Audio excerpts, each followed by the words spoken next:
And now, Mystery Theater.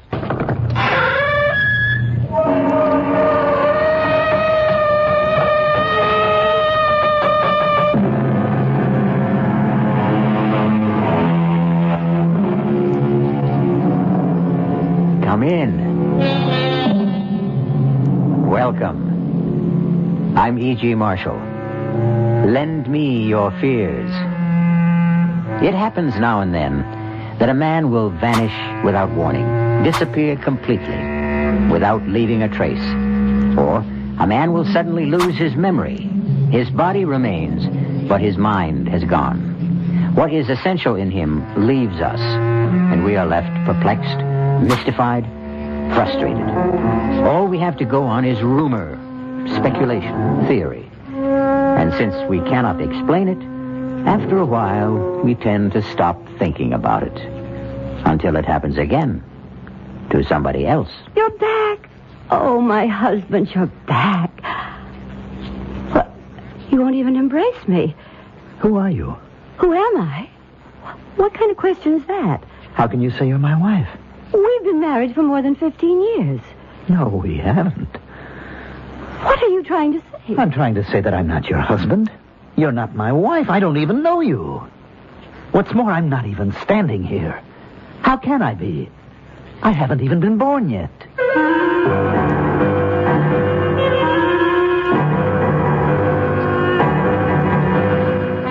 Our mystery drama, A Long Time to Die, was written especially for the Mystery Theater by Sam Dan and stars Mandel Kramer.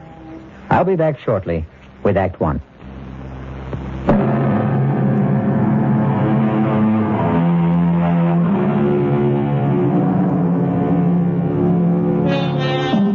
His name is Alfred Stewart Ainsley.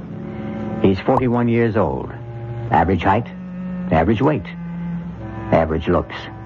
Nothing about to make him memorable.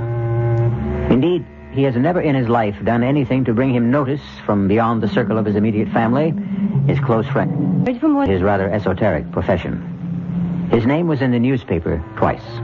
First when he was born, and then 30 years later when he was married. Right now, his name is on the front pages of newspapers in every country of the civilized world. Alfred Stewart Ainsley, quiet, unassuming, has it in his power to shake the government of the most important country in the world, and perhaps alter the very course of history. Alfred, do you want a drink of water? Water? Darling, I know this is difficult, but... Feel okay, Al? No, Jerry, he's not feeling okay. Can't you see there's obviously something wrong with him? Al, what is it? He's pale, he's sweating. Now, look, Al, you're not the one who's being investigated. If you're not feeling well, we can ask for a recess. The chairman's just come in. The committee stands in order. Mr. Ainsley, we will resume with your testimony. You are still under oath. I would like to continue along a line of questioning initiated by Senator Selby. Would you turn, please, to page 684? Read it out. Question. Is it possible that Congressman Carstairs could have forged the secretary's handwriting? Answer, Mr. Ainsley. Senator, I would have more examples of both gentlemen's manuscript. Mr. Ainsley, you were given these specimens to analyze overnight, were you not? Or were you not, Mr. Ainsley? Well, you took those samples. You examined them. Say yes. Yes. Very well. Now, are you in a better position to answer my question? Well, are you, sir? Al, you told me you had studied them and come to a conclusion. Al, answer Adam's question. Counselor, is Mr. Ainsley having trouble understanding the questions? No, sir. Mr. Ainsley, it's obvious that something is troubling you. Yes, sir. Well, then suppose we take a recess, give you a chance to rest. Committee will adjourn till 3:45.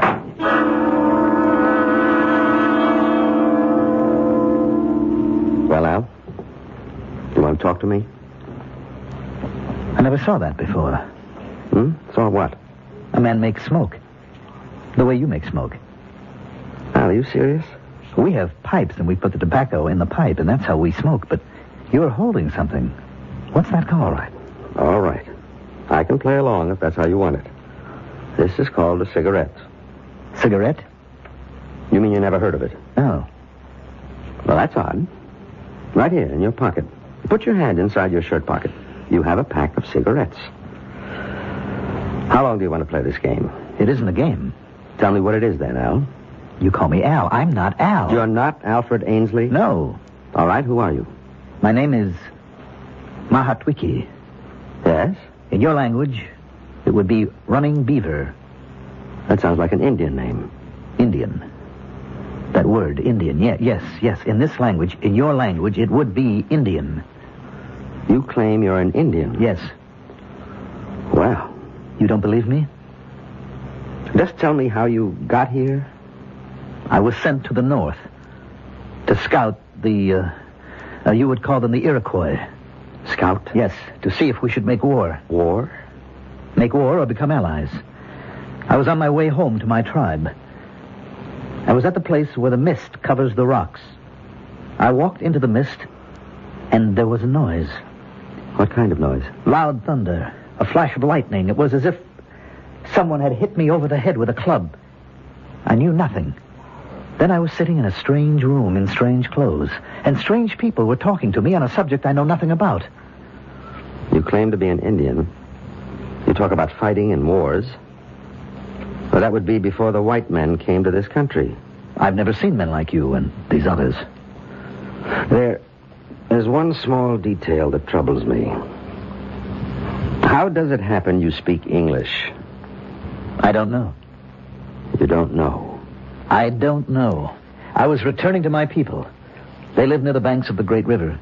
The Great River? The Potomac. As I told you, something took place in the mist. I awoke. Now I'm in a strange place. I find that I can speak the language, but I don't know what anything means. Where is this place? Who are you? I'm your doctor, your friend. My name is Carl Stitzer. And who am I? Al Ainsley. You're a collector of and a dealer in autographs, historical papers. You're considered one of the top experts on handwriting. I don't know what any of that is. What is it that you know how to do? To track? To scout? To hunt? All right, Al. I've gone along as far as I can. Now, let me tell you something. Your testimony can destroy Congressman Carstairs. I don't know anything about this Carstairs. If you testify that, in your opinion, Carstairs forged those papers, then not only will Carstairs be destroyed, but the principles he stands for will be discredited. You believe in what Carstairs stands for, Al. I am not Al. You're torn, Al. You don't want to examine those documents. I don't even know what documents are. Because if they are forgeries, you will put an end to Congressman Carstairs' political life. And you can't bring yourself to do that. I am a stranger in a strange land. I need a friend. You're afraid to find out if Carstairs is guilty. You can't face the consequences. When a man finds himself in such an intolerable situation, he tries to escape. You're a doctor. In my language, that means a medicine man, a magician. You've escaped to a remote past, to a long-gone, buried, forgotten world. You don't believe me. You don't believe me. Doctor, what is it? Think, Joan. Think carefully. How long have you and Al been married? 11 years. And how long had you known him before that? We were kids in school together back in the first grade. Then you've known him all his life. Just about. Has he ever been interested in Indians? Indians? No, not that I know of. You don't have anything in the house like handicrafts, weapons, books? That would have to do with Indians? Mm-hmm. Nothing at all. Does Al have a secret life? Doctor, I'm not going to answer any more questions until you tell me what you're driving at. Well, see that he gets plenty of rest. No visitors, no excitement. And please keep in constant touch with me. Doctor, can't you tell me anything at all? No. But I do have to ask you one more question. Does he know how to shoot a bow and arrow? Oh, what kind of a question is Just that? answer it. I would say no. Mm-hmm. Well, maybe we better find out.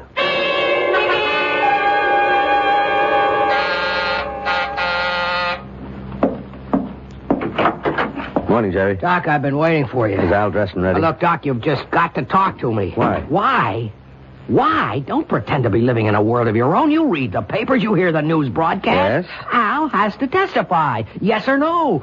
Whichever way, it no longer matters, but he can't remain quiet. He's not the only handwriting expert in the world. The committee can call another. It's too late for that now. The rumors are out. He's been bought off. He's been scared off, and both sides are under suspicion. I admit it's an unfortunate Now, situation. look, Doc, you can maybe stall the committee another day, maybe two, maybe even through the weekend recess, but that is about as far as you can go. I'm doing the best I can. Why can't he testify? I can't tell you. You can't or you won't. Both. Now, let me tell you what's going to happen.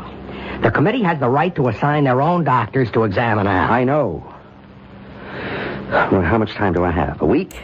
That's really stretching it. I'm ready to go with you, Doctor. Al, how do you feel? Let's go, Al. Why can't I come along? Goodbye, Jerry.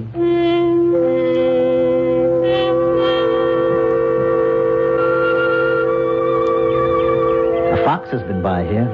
Is that so? Mm-hmm. You can see his tracks. Well, I can't. This valley looks familiar. And yet, so strange. Where are all the animals? There's no sign of deer or wolf. Where are the animals? If you really are running beaver, you wouldn't believe what's happened. Now, in this box is a bow. A bow? Yes, here's the bow, the strings, the arrows. I've never seen a bow like this one. How strong. And these arrows. I don't know the first thing about it. Is this mine? To keep? To be able to hunt with? Why don't you hit that oak tree? About 60 or 70 yards to the left. Well, that's no shot. The tree is standing still. A child could hit that tree. What's moving? Is there a rabbit or a squirrel, a hawk? No, I'm sorry. There's nothing around. All right, then.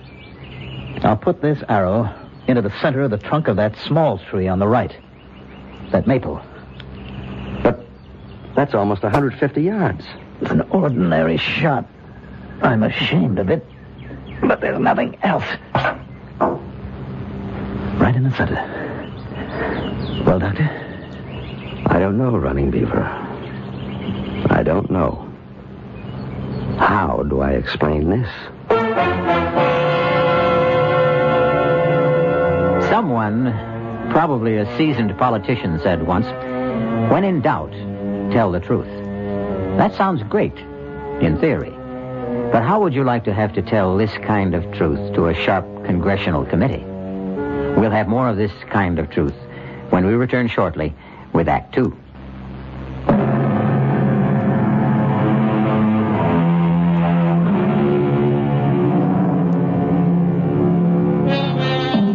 There's a beautiful stretch of countryside running along the boundaries of Washington, D.C. and Maryland. Hilly, wooded, charming. It's the site of many lovely homes. Some 500 years ago, it was just as hilly, just as charming, much more wooded, wilder, of course, filled with game, and inhabited by Indians. Running Beaver! Running Beaver, it's you! Stop! Huh? You're alive. For days, the council has been waiting for you, Running Beaver. The council? You're ill. You've just returned from a long, hard, dangerous journey. But you're the only one who could do it.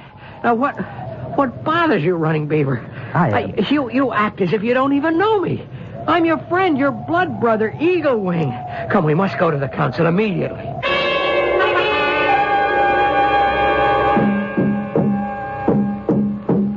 Many days ago, the council sent Running Beaver and 3 companions north to the Iroquois Nation to determine peace or war. And now Running Beaver returns alone, and we ask him, where are your companions? And shall the Iroquois be our friend or foe? Speak to us, Running Beaver. Running Beaver, say something. I am very tired. The important question should not be answered by a man who needs sleep and food. Running Beaver shall return to the council after he has eaten and rested.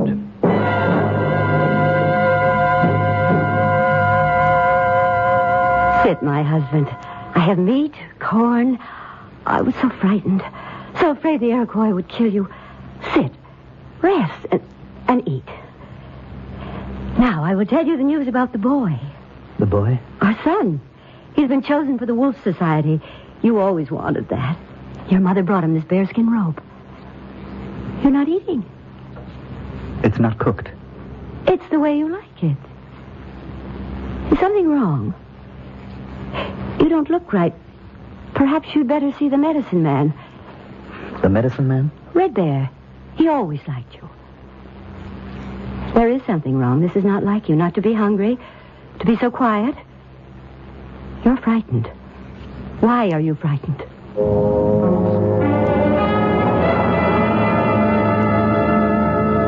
You wouldn't come to me, Running Beaver, so I've come to you. Leave us, White Swallow. Now, what nature of evil spirit is within you? Was there a spell cast upon you in the Iroquois country? I wonder if I can talk to you.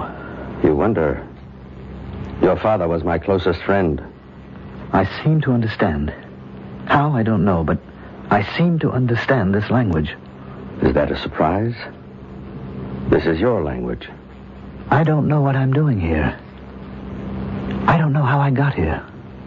A spell has been cast upon you.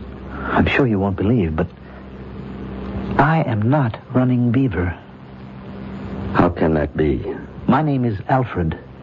In your language, it would mean a wise elf or wise counsel. Excellent name. I come from, well, perhaps it would be this same land, but I live, or shall live, hundreds of years from now. I could tell you stories of great things, of great ships flying through the air, of enormous buildings. I don't even know where to begin. It must be a time of great magic. Unbelievable magic. What a happy time that must be. I couldn't say that it is all that happy. I find that hard to believe. With all that magic. At any rate, I was going to an important meeting of the committee. Well, never mind what that means. I decided to walk to the bus instead of driving my car. I'll explain to you what they are later. There was a mist near Rockledge. And I walked into it, and something seemed to explode in my head. And when I walked out of it, I was in these clothes. I was somebody else. I was frightened. I began to run. And suddenly someone stopped me. Yes, Eaglewing. He is your friend. You don't believe a word of this. How can I? You are exactly like Running Beaver. Your body is his, your voice is his. I am not Running Beaver. What am I supposed to say to the council? You will have to appear. The tribe has been waiting for days. The life of every man, woman, and child could depend on what you say. What am I supposed to say? The truth. The truth is what I just told you. Can I say that in front of the council? No. Then what can I do? Now, rest. Sleep. Sometimes the spirits speak to us in dreams. I'll need more than a dream to get myself out of this.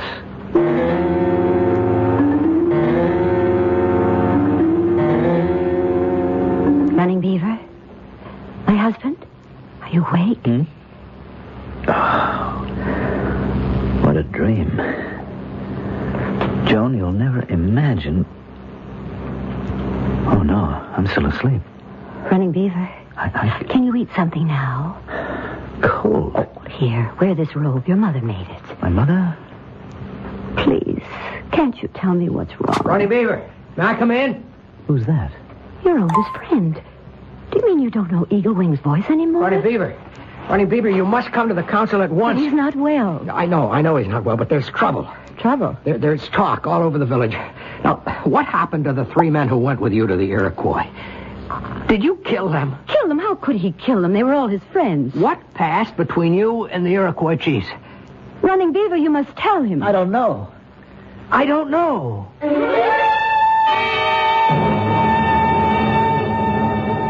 I tell you, all of you gathered here.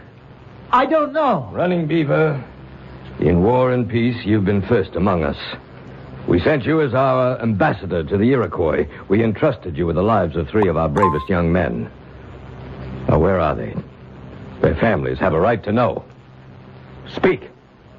Chief, I will speak for him. No one can speak for a man before the council. Not even you, Red Bear. Running Beaver is ill.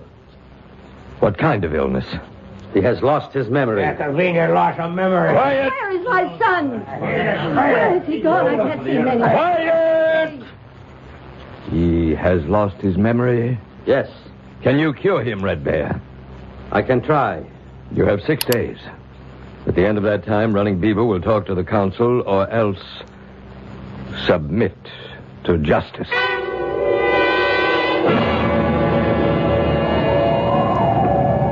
Why did we come out here? I'm so cold. Where is your knife, Running Beaver? Knife? Running Beaver always carries a knife. Well, I didn't think... Give him your knife, Eagle Wing. Why do I want a knife? Eagle Wing, attack him. Attack! But everyone knows Running Beaver can't be beaten with a knife. Let's make sure. I'll only do it if he keeps his knife in a sheath. Now, you know how excited he gets even when we fight in fun. Attack him, Eagle Wing. Have your knife at the ready, but Running Beaver. Look, are you ready, Running Beaver? Now. What did you do that for?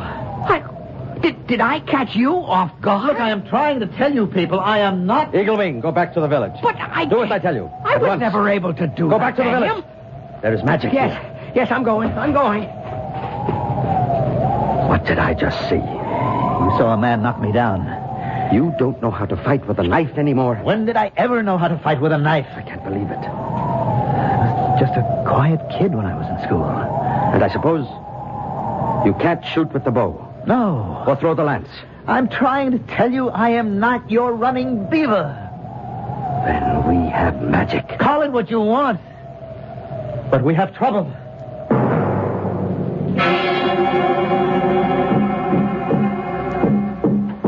As chief of this council, I call upon Running Beaver to speak. Chief Star Tracker. I haven't called on you, Red Bear. I called upon Running Beaver. But, Chief... The council has given you 6 days, Red Bear, 6 days to cure Running Beaver. Let me talk. Gentlemen, I don't know how to make you understand. Be quiet. No. Let him talk. But he's mad. Let us judge. I am not who you think I am. I am not Running Beaver. I told you he was mad. You say you are not Running Beaver. No, I am not. I don't know how to convince you because I don't even know how it happened myself. White Swallow, step forward. Yes? Is this man your husband? Yes. She really does... Silence! Why do you deny? Are you tired of me? Is there another woman? Oh, good Lord. You could have been living 500 years from now. You women never change. I thought you loved me. All of you, listen to me, please. I know it's hard to believe, but I am not Running Beaver. Who are you, then? I am a man from a time... I don't know, and it must be hundreds of years from now. Silence! Silence! A spirit has captured him. This is the council. We'll have no disorder here. Running Beaver, have you anything more to say? I have plenty more to say, but I don't know how to say it. The council will retire. We shall return with our decision.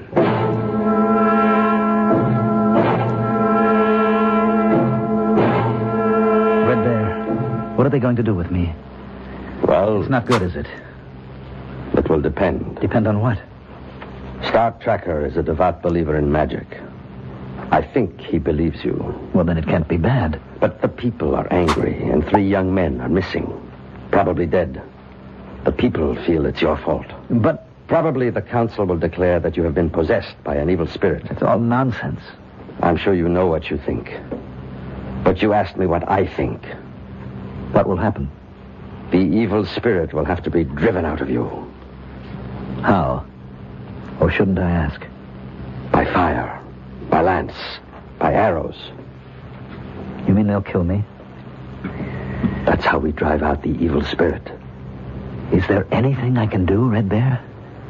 I don't know. But I'll try to think.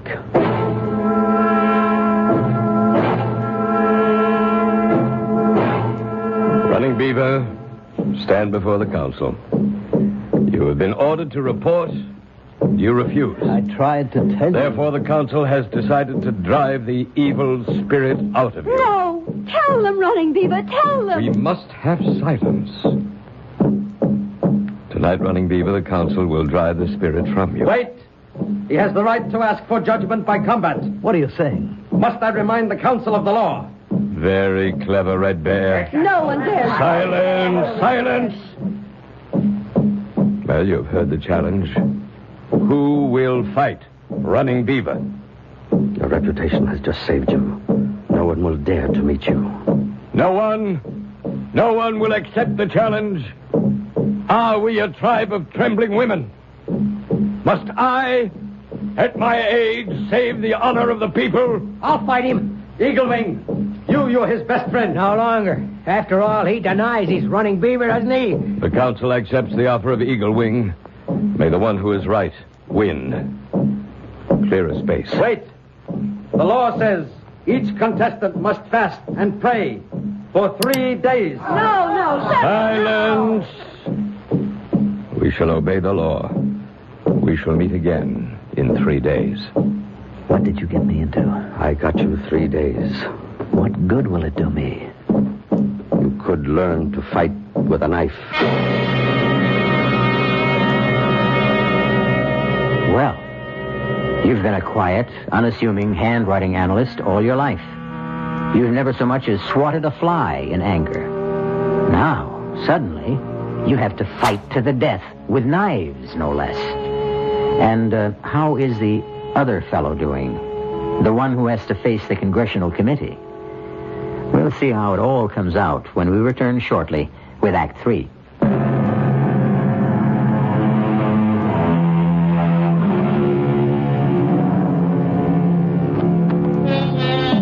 Just as telephone wires can cross when they cover great distance, so can lives when they cover great spans of time. 2 such lives have been disrupted. Running Beaver, an Indian who lived 500 years ago, and Alfred Stewart Ainsley, who is a contemporary of ours. Alfred Ainsley is now talking to his lawyer. That is, his lawyer thinks it's Alfred Ainsley. We know it's Running Beaver. Al, level with me. Is this a stall? I keep telling you, I don't know what you're talking about. I can't help it. I talk to the reporters. I talk to the committee people. Nobody understands you. You keep saying you're a friend of Al Ainsley. Yes, Al. We've been friends since college. Then you should know that I am not Al Ainsley. My name is Running Beaver. I'm an Indian. I lived about 500 years ago. I better get Doc Stitzer back here. Jerry, what are you doing here? I ordered complete rest for Al. You know what Al just told me, Doctor? He thinks he's an Indian. It happens to be true. It happens to be... Oh, I see. Yeah, I think I see. What do you think you see, Jerry? They got to you too, Doc. Who got to me? I don't know. But somebody doesn't want Al to testify. He's been bought off, and so have you. Jerry, I resent that. The 2 of you concocted this ridiculous... It happens to be true. Do you think that you can sell this to Senator Adams, to the committee, to the news media? I only tell you what I perceive as the truth. Oh, they'll skin you alive. What is he saying, Doctor? Something very unpleasant. That's not the worst. You're going to be finished, Al. Your career will be ruined. You won't have an ounce of credibility left. Jerry, enough for now. No, it's not enough. They'll get you on contempt. They can even pull obstruction of justice, conspiracy. Al, do you realize you can go to jail? Jerry, he doesn't realize anything of the sort. But it should be obvious. It would be, if he were Al Ainsley. Doc, are you crazy, too? Jerry, this is no time for anyone to lose his head. Okay.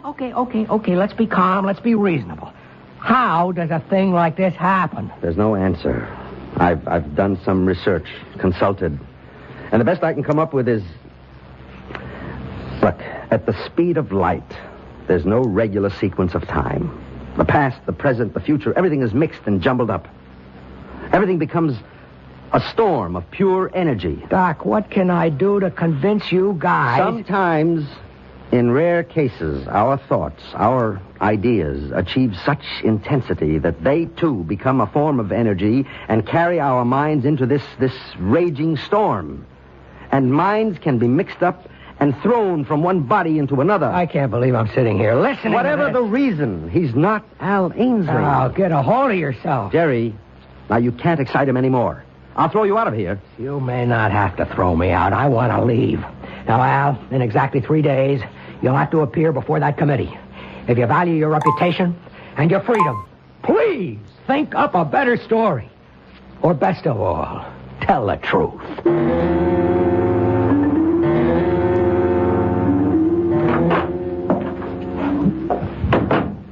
Are you awake, Al? I brought you some tea. This is the first chance I've had to talk with you.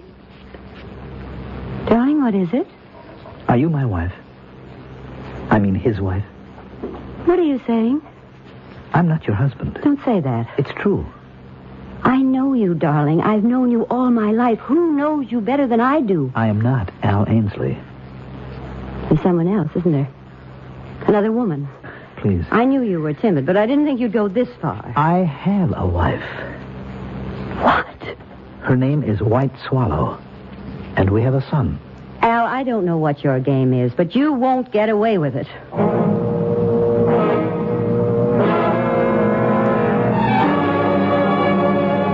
Gentlemen, this visit of yours is most unusual.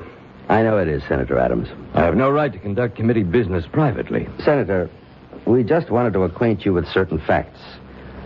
And? Well, please just listen. No matter what you hear, just listen. Then use your own judgment. Go ahead, Al. Senator, I am not Alfred Stewart Ainsley. You're not. I am running bear. I am a Potomac Indian. But this is most unusual. Dr. Stitzer and I, we believe that I lived 500 years ago. Somehow, I have occupied the body of Mr. Ainsley. But though I have his body, I have none of his skills. And that's all. And this is what you want me to believe, hmm? It's the truth, Senator. You'll be at the committee hearings on Monday morning.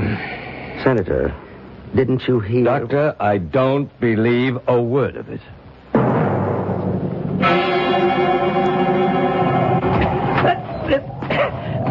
It's no use. It's no use. Watch the knife. Watch it constantly. Don't look at your opponent's eyes. Oh, Red Bear, I'll never learn. You may not be running Beaver, but you have his great body, his strength, his agility. I'll tell you what I don't have, his desire to fight. Are you a coward? No, I just don't believe in violence. Strange. I can't kill anybody. The council has already decided, Red Bear. But this will be murder, Chief. He isn't running Beaver. He does not know how to fight. A man who doesn't know how to fight? Impossible. He is not one of us. He's from another time. Well, how does he happen to be here, then? There is a place, Chief, where the soul that belongs to each man is put into his body. Yes, we know that. It is the sacred, haunted place where the mist meets the rocks. There's always thunder there. Evil, malicious spirits have an opportunity to play tricks. And so... I understand. I even believe. But the council has spoken. He does not know how to fight. He will have to learn.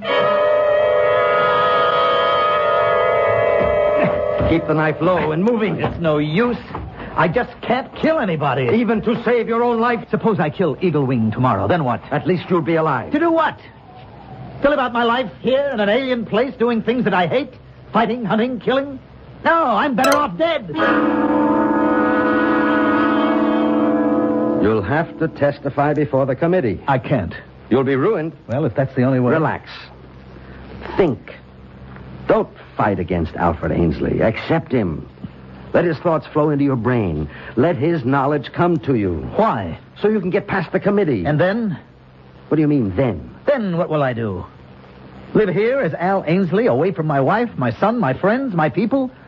Never to hunt, never to fight? To exist in this strange and terrible world, a place I can neither understand nor accept? No. Rather let me be disgraced. Why do you want to be disgraced? So I can die of shame.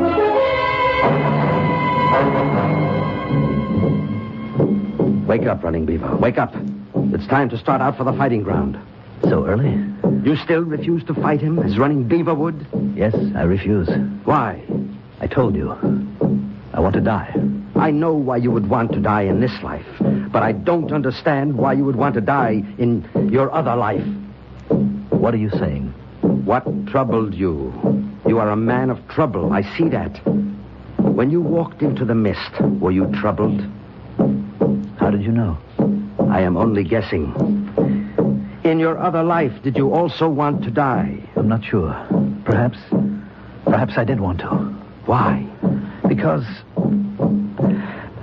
I would have to say something that oh, you couldn't understand. That would have to be something you hate? Yes. Yes, I would have to ruin a man that I had always respected. Does he deserve to be ruined? Yes, because he broke faith. And you did not have the courage to do your duty. In other words, you are an even greater coward than I thought. Maybe. Would you rather die under Eagle Wing's knife, or... Or what? Or go back? Do your part as a man. Face your responsibility. Go back? Testify against... Isn't that what must be done? Isn't that what truth and justice demand? Yes. Then you'll go back. But how? How can I go back? Are you sure you want to? Yes. You'll do what's required. Yes. You believe it with all your heart? Yes. Yes, I believe it. Now I believe it. Then come with me. Where?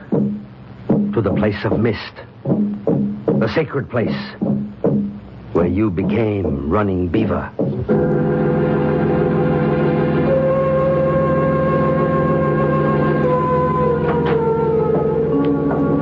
Time to be leaving for the committee meeting.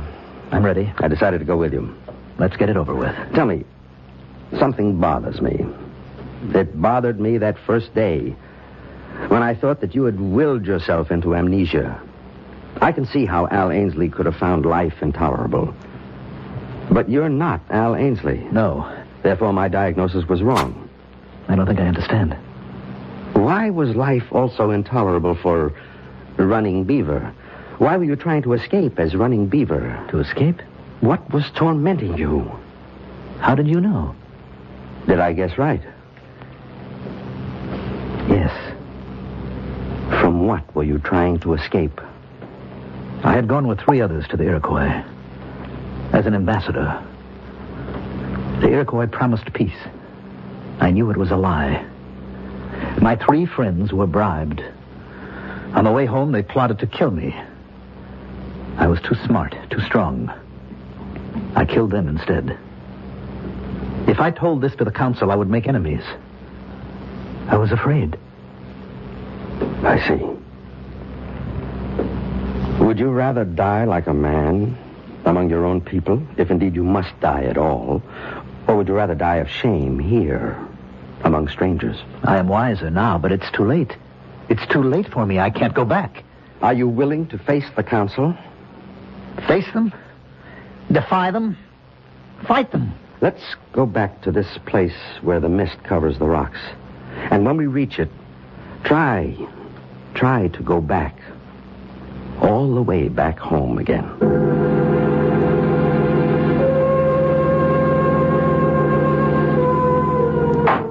The committee will stand in order. Mr. Ainsley, are you finally prepared to report your findings? Yes, Mr. Chairman. I've studied all the relevant materials, and I am absolutely convinced. I will stake my professional reputation on the fact that the signature is forged.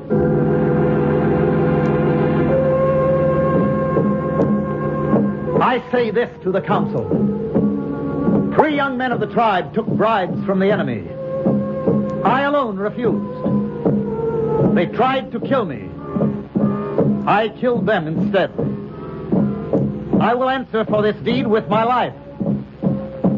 If any man here thinks he can take it. At a certain speed, at a certain intensity, at a certain burning level of anxiety or desire, time, space, and spirit can be twisted out of shape or sequence. That's how we might explain it today. On the other hand, there are evil and mischievous spirits who delight in creating misery and confusion. That would be yesterday's explanation. Choose one or the other. Or supply your own. I'll be back shortly.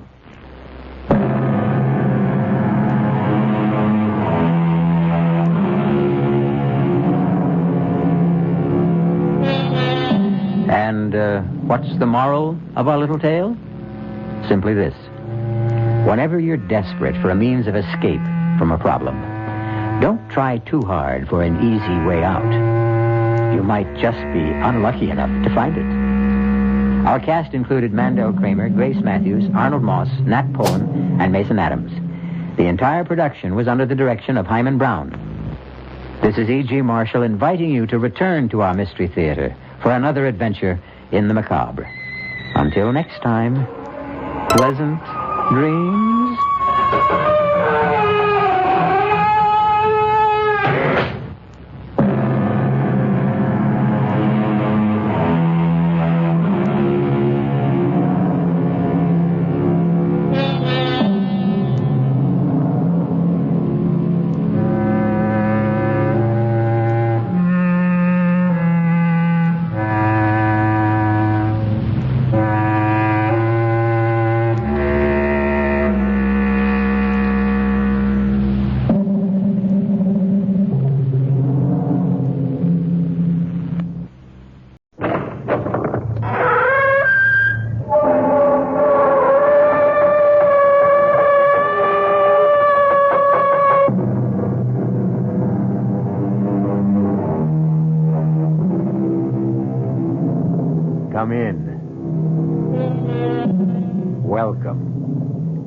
I'm E.G. Marshall. Sit down and try to make yourself comfortable.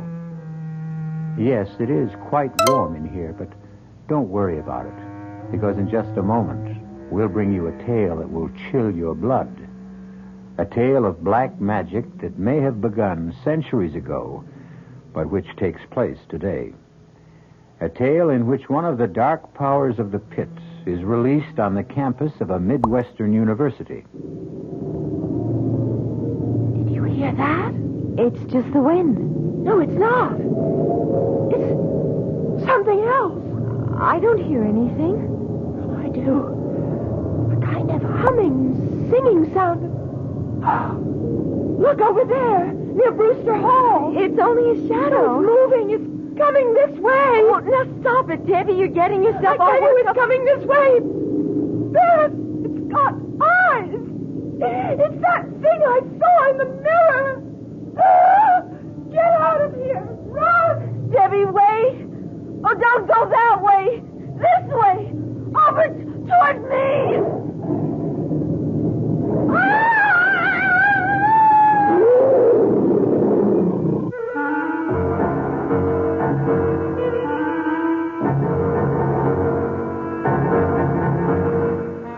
Our mystery drama, The Sending, was written especially for the Mystery Theater by Robert Newman and stars Mandel Kramer and Marion Seldes.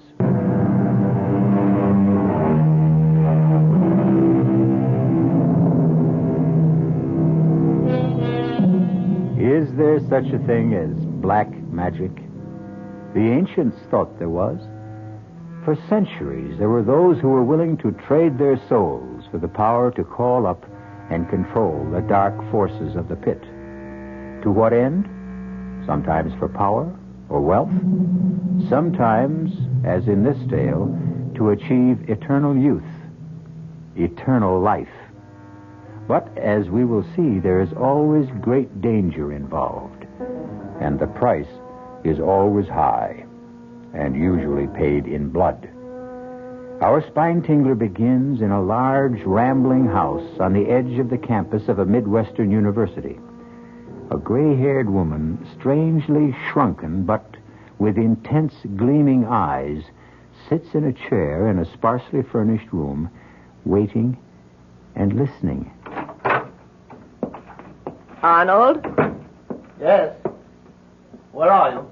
You know where I am. In my room. Hello, Mia. How are you? You know that, too. Where have you been? At a faculty meeting and then at my office. And you couldn't get home before this? Well, I had several conferences. I had to arrange my schedule. That's what you said yesterday. Mia, it always takes a few days when you're starting in a new place. Why are you so impatient? Why? Have you forgotten how I get when my time is running out? Do you realize I've only got about 2 weeks left? I told you to relax, Mia. Classes will be starting tomorrow, and you know how quickly I can work when I have to. I should have someone for you within a few days.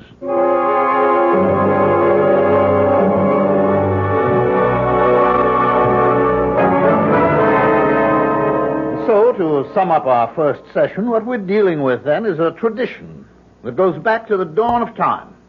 Man's belief that he can control not the forces of nature, but the forces that shape nature, and can give him power over other men, and even over life and death. That will be all for today. You have your reading list and your assignment for next time. However, if any of you are interested in any of the many fields I covered in my outline, by all means, come talk to me, and I'll give you some additional reading for a special report. Well, what'd you think, Beth? Well, it was quite a lecture. I think it's going to be very interesting. I'm not talking about the course. I'm talking about him. He's really something, isn't he? Oh, come on, Debbie. He's married, isn't he? Oh, sure he is. All the really attractive ones are. But his wife is about 20 years older than he is. Not only that, but she's not well. How do you know that? I made it my business to find out.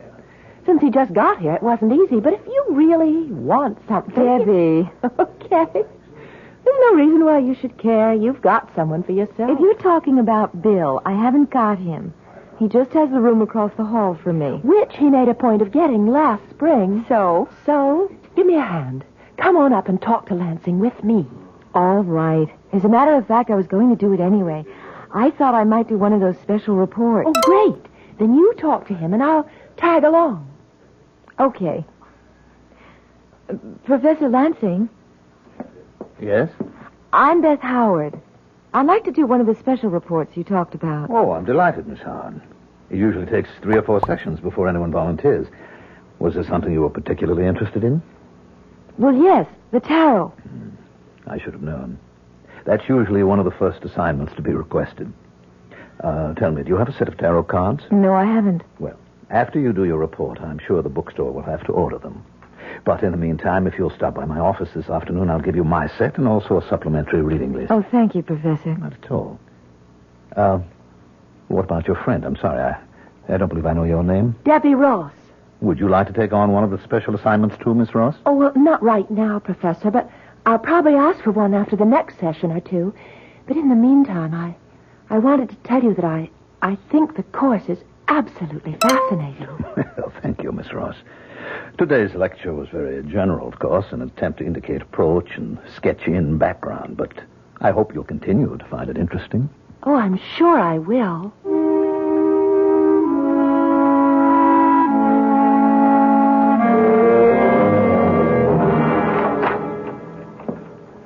All right, Mia.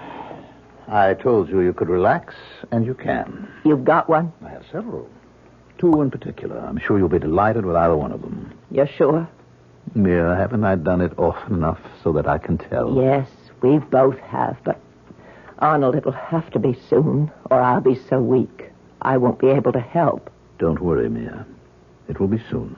Not more than another few days.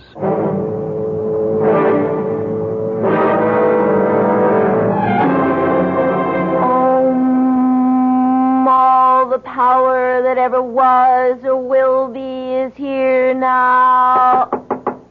Yes? Who is it? Who would you like it to be? Hi. Hi, yourself. So you're into the tarot. How did you know that? I heard your intoning. Oh, yes.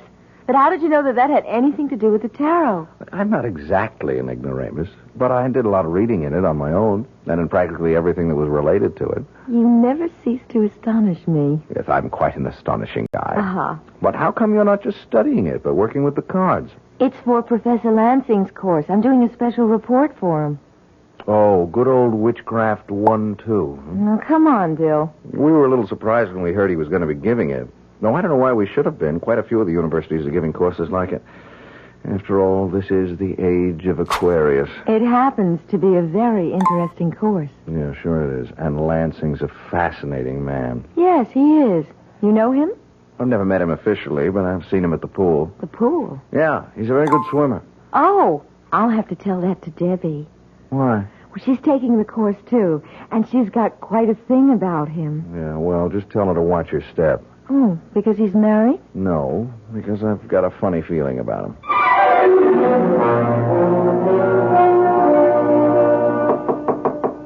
Yes, come in. Good afternoon, Professor Lansing. Good afternoon. It's Miss Ross, isn't it? Yes. Oh, I hope this is all right, my coming here to your office. Well, that's what I'm here for. What can I do for you?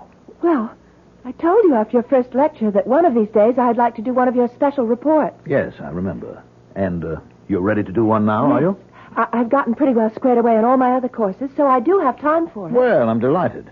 Now, is there any area that you're particularly interested in? No. Well, then how about divination? Foretelling the future? That's right. That's a big field, isn't it? Yes, it is. There must be 100 ways people have used to look into the future. I'll give you a reading list on it, and why don't I give you this, too? What's that? It's called a speculum. It's an old bronze mirror. What a fascinating-looking thing. Yes, it is, isn't it? I got it in Paris years ago. I've never been able to date it, but it's probably Roman, Mithraic. But what is this strange-looking head on it? That's Kronos, or eternal time. He was an important figure in the mysteries of Mithra. And what do I do with it? Well, it was undoubtedly used not just in Roman times, but all through the Middle Ages to foretell the future by looking into a mirror. Oh. Why don't you try it? You'll find the technique described in Zeller, one of the first books on the reading list. Oh, it sounds very exciting. Thank you very much, Professor. Not at all. It's a very rare and unusual thing, so I wouldn't give it to just anyone. But I know you'll take good care of it. And we'll all be looking forward to your report.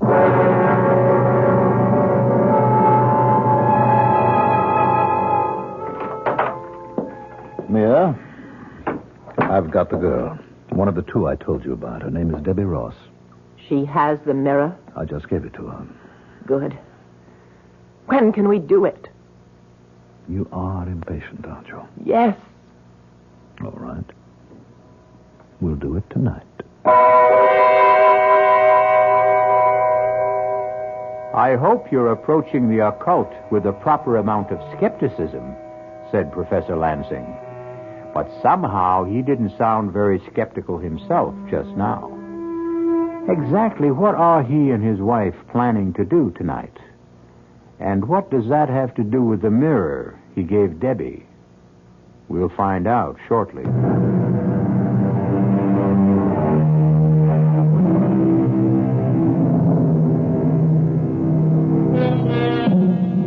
Unto all things there is a season. And, of course, the proper time for one of the darkest aspects of the occult black magic is night. Well, it's night now, about 10 o'clock. And Beth Howard has just arrived at Debbie's rooming house, which is only a block or so from the campus. I was afraid you weren't coming. Well, you said it was important, that you had something to show me. I have. Look. Oh, wow. What is it?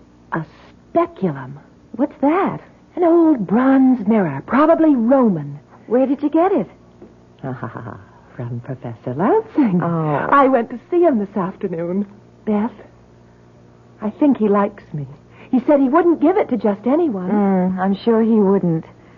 It's a very unusual thing. What are you supposed to do with it? Well, it's all here in this book. The room should be dark, lit only by one candle, and you sit with your back to the candle, and you stare into the mirror, keeping your mind a blank. Have you done it yet? No. Well, I started to, and I felt a little funny about it. Funny how? Just funny. It's a wonderful-looking thing, but it's pretty weird. You know, all those figures around the edge of it. Is that why you called me? Yes. I thought maybe you wouldn't mind staying here with me while I tried it. Oh, of course I don't mind. Are you going to do it now? Oh, yes. I'll light the candle. Get the light switch. All right. It's strange, but I know how you feel. I felt very much the same way when I was working with the tarot cards. We don't really believe in any of the things we're doing, but for centuries, people did believe in them. Keep quiet.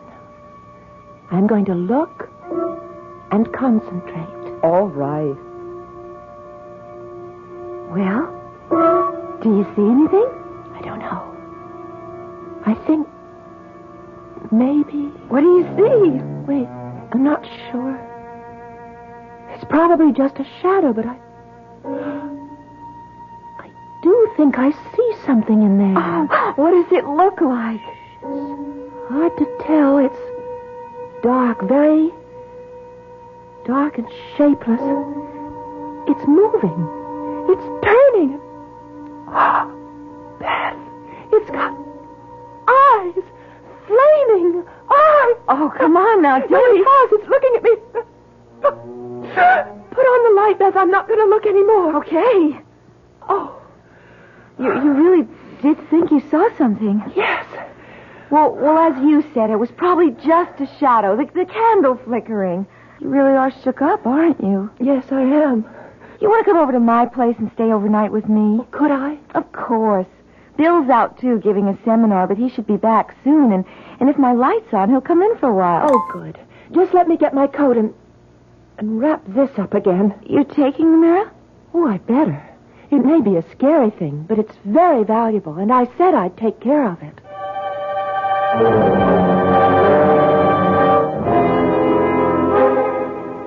All right, Mia. Is it time? Yes.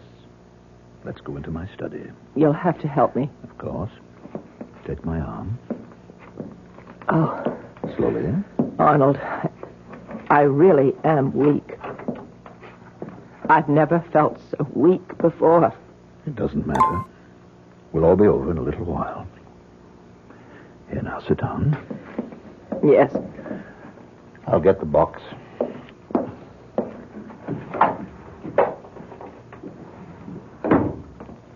Here, now, hold it while I light the incense.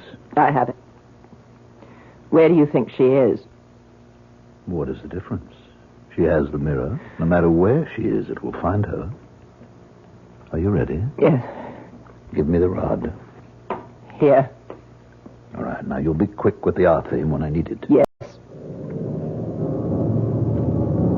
Peor, wherever you are, hear me.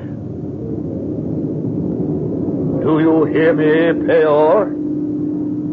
With this rod, and in the names of Gagerem, Amatet, Algar, and Algasta, I summon thee. It's coming, Arnold. There it is. Over there. I see it. Take the rod. Give me the R theme. Why must it be wrapped this way? You know why. It mustn't be touched until it's needed. Quickly, hurry. Here. Stay where you are. I hold the R theme, whose hilt is signed with the seal of Solomon and which is more powerful than you are. Now hearken to me. We have a life for you. You will know her as you always have before because she has your mirror. I give her to you and thus buy another year of life for Mia. Is it agreed? Good. Begone then and take her. And then fulfill your part of the bargain.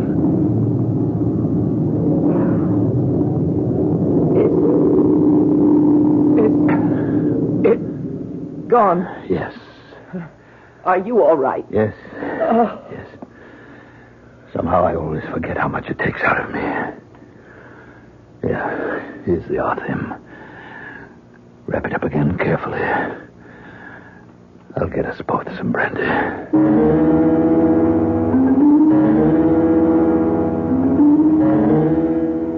Why are you going this way? Well, I thought we'd cut across the campus. Why? You're still upset, aren't you? Yes. Look, I'm not going to say it's silly. I've gotten anxious myself at times when there was no real reason for it. But you know the whole thing was just your imagination. You've been doing a lot of reading about things that are strange, and you think you saw something in the mirror. Probably one of those heads that are on it. I guess you're right. I'm sure I am. But if it's going to affect you this way, maybe you should give up the course altogether. No, that seems silly. Besides, you always claimed one of my troubles was I was too literal, and I didn't have any imagination. Well, it's beginning to look as if I was wrong. Well, why don't we talk to Bill about it? It turns out he knows a lot about this sort of thing. How come? Well, he got interested in it through his work in English Lit. The tarot when he was writing a paper on the wasteland, and black magic when he was doing an analysis of the Gothic novels. You two are really an item, aren't you? I don't know what you mean. Oh, of course you do. You never see anyone else. Neither does he. Well, I like him, and he likes me. You just like him? Okay. I more than like him. If he asked me to marry him, I'd do it in a minute. He will. How do you know? I just think he will. Well, it's not all that simple. He's just an instructor now, and it'll be a while before he gets his What is it? Don't you hear that? Oh, it's just the wind. No, it isn't. It's something else. I don't hear anything. Well, I do. A kind of humming, singing sound. Look, over there, near Brewster Hall. It's only a shadow. No, it's moving. It's coming this way. No, stop it, Debbie. You're getting yourself all worked up about nothing. It's coming this way. It's got eyes. It's that thing I saw in the mirror. Come on. Run. Debbie, wait. If you're going to run, don't go that way. I'll come this way. Over toward me. Oh.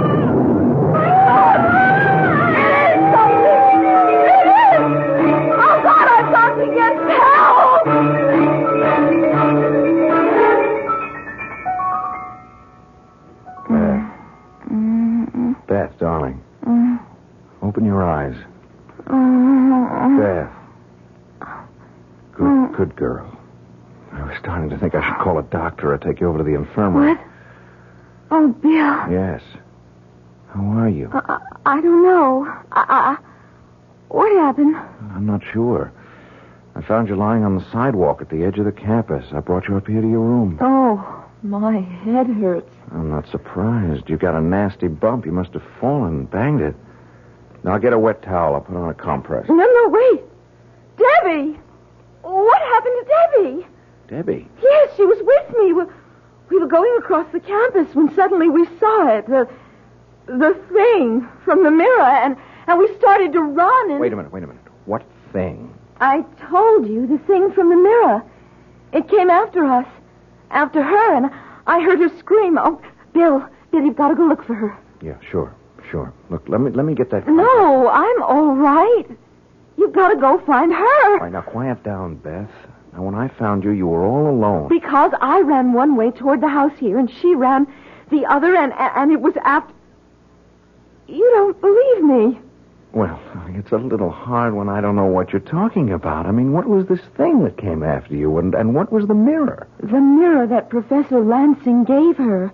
She was going to do a report for him on divination, like the one I'm doing on the tarot, and... All right, now, will you hold it a minute? When I left you to go to my seminar, you were still here. Uh-huh. You said you were going to stay here and do some reading. Right, and then Debbie called and asked me to come to her place, and she said she had something to show me. The mirror. Yes. An old bronze one, a speculum, she called it. She was supposed to look into it, describe what she saw. Yeah, speculomancy. That's right. But she felt funny about it, nervous. So she wanted me there while she did it. Yeah, and did she do it? Yes, we put out the light and lit a candle, and she saw... Well, no, she thought she saw something in it, a dark shape with flaming eyes, and that made her more jumpy than ever, so I told her to come back here and stay overnight with me. Mm-hmm. So you started to walk across the campus together. That's right, and there was no one around, and then we heard something, a strange sound. The wind. Oh, that's what I thought, too, at first. But it wasn't. It was a kind of a musical note, and then we saw it, this dark shape. Did she see it, or did you? We both did. She saw it first, and... Bill, you think I just imagined it? Oh, don't you? I don't know. Well, let's go back over it again. She was tense, nervous, thought she saw something in the mirror, and that made her more nervous. So she decided to come over here with you. Then she saw something, a shadow of some sort, which she identified with the thing she thought she'd seen in the mirror. But I saw it too, Bill. After she described it to you. But I'm sure I did see it. It was huge, dark, and... All right, if I did imagine it, where's Debbie? She's probably back in the room, embarrassed to death at the fuss she made. I suppose that's possible. When I think about it, it does sound a little silly. I mean, two grown women getting hysterical. But, Bill, would you call her and make sure? Her number's in the book next to the phone. Sure. Let's see. Here we are. I think maybe she ought to come over here anyway so that we can talk about this, because if the two of you are going to get all worked up about that ridiculous course of Lansing... It's not ridiculous. It's very interesting just because we got a little silly about it. Well? Well, there's no answer. Bill, I don't like this. I think we should go and look for her. To look where? If she's not in the room and she didn't come up here, she could be anywhere. I mean, with another friend. I don't care. I still want to look for her. I'll show you where it happened, where we started running and... Well, what good will that do, unless she fell and hurt herself also? Look, I'll tell you what. I'll call the campus police and see if they came across her or heard or saw anything. All right. Hello, security. This is William Taylor of the English department. This is a rather odd call, but I wonder if any of your men ran into an undergraduate by the name of Debbie Ross within the last hour or so. Yeah, well, another student, Beth Howard, was with her. They were walking across campus, and they were frightened by something. No, it wasn't a man. It was, What? Oh, no. Where was this? I see. I'll come right over. Bill, what is it? One of the guards found her about 10 minutes ago. What do you mean, found her? Found her body in the bushes near Brewster Hall. She's dead.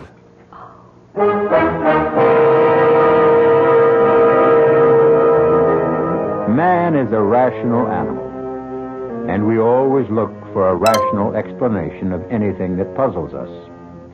But what if there is no rational explanation for it? Do we admit that there may be things we don't know about?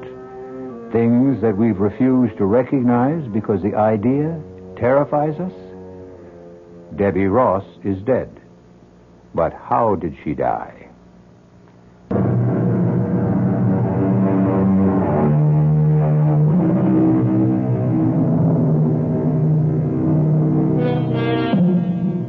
It's several days later. Many things have happened in that time.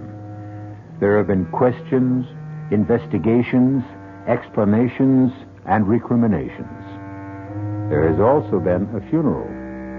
As far as Beth is concerned, that is the only thing that really mattered. That and what has happened between her and Bill. Yes? Who is it? Bill. Oh. Just a second. Hi. So you're still locking your door? Yes. Which is very silly of me. All right, I didn't say that. It's certainly understandable. Uh-huh. It's still pretty childish. You've been treating me as if I were a hysterical female. But that's not true. I've been perfectly willing to talk to you about it, but you know what the facts are. Of course. There were no marks on Debbie's body, at least none that could have killed her. She died of a heart attack. That's right. But they checked back on the physical she took when she was admitted here, and there was nothing wrong with her heart. Look, Bill, we've been through this before. Debbie thought she saw something in the mirror. Thought she saw it again out on that campus, and that made me think I saw it too. Look, darling. Don't call me darling. Why not? Because I don't want you to. When I first signed up for the course, you teased me about it, even though you've done a lot of reading in that same field yourself. I didn't tease. Yes, you did, Bill. And you made a few remarks about Lansing, saying you had a funny feeling about him. But now... I still have a funny feeling about him. As a matter of fact, I feel funnier about him now than ever. Why? Well, because I did a little checking up on him this afternoon. You know, we taught this same course at State last year. Yes, I know. What of it? Well, there was an incident there that was very similar to what happened to Debbie. I mean, a student, a member of the swimming team, and therefore presumably very healthy, died suddenly one night of a heart attack. One of his students? No. That's the only difference. He wasn't one of Lansing's students. Well, then why do you call it similar? And why are you making a point of it? If there was no connection between them, Look, I don't know if there was or not, but I thought perhaps I ought to look into it a little further. How? And I'm going to go see Lansing. I'm going to talk to him. No, Bill. Why not? Because I feel odd about him, too. I have ever since Debbie died, and I'm afraid.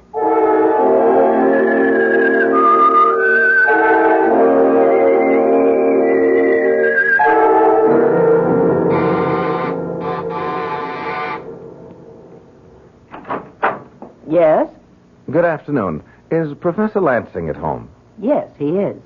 Do you think I could see her? My name's Taylor, Bill Taylor, and I'm an instructor in the English department. I stopped by his office, but he wasn't there. No, he's been very upset about the death of his student, so he's been working at home.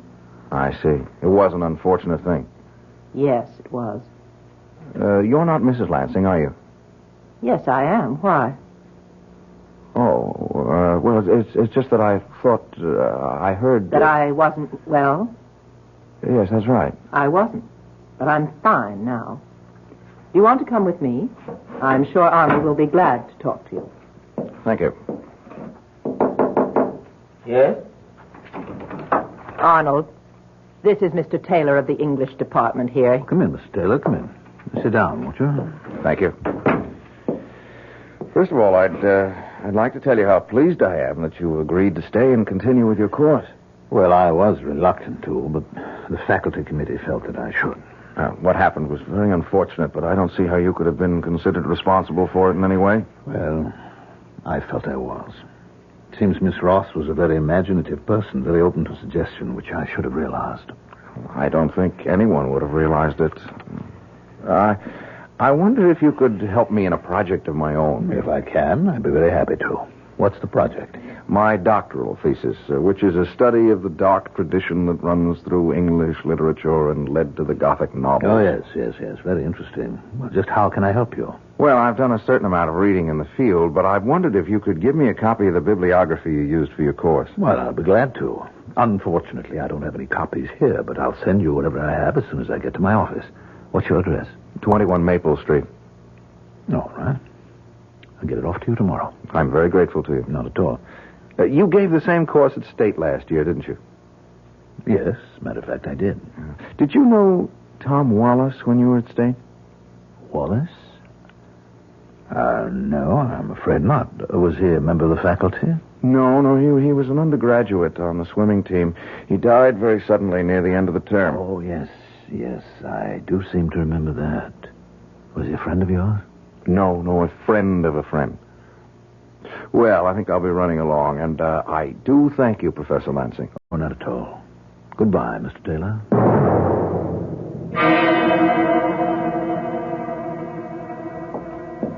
Did he go? Yes. What did you think of him? He seemed like quite a pleasant young man and very attractive. Mm-hmm. Well, I'm glad you think so, because he's going to be our next. Oh? Well, you don't have to worry about that for a while. You've got another 4 months. Yes, I know, but I'm a little concerned about him. As you said, he seemed quite pleasant and very plausible, but he asked me some rather strange questions. What kind of questions? About where I'd been before I taught at State. Also about your young friend, Tom Wallace. You think he suspects? I don't see how he can. But we can't afford to take any chances. No, I suppose not. I wasn't going to mention it, but he acted rather strangely with me, too. He seemed surprised that I was up and around. Oh? That settles it, then. When are you going to do it? As soon as possible.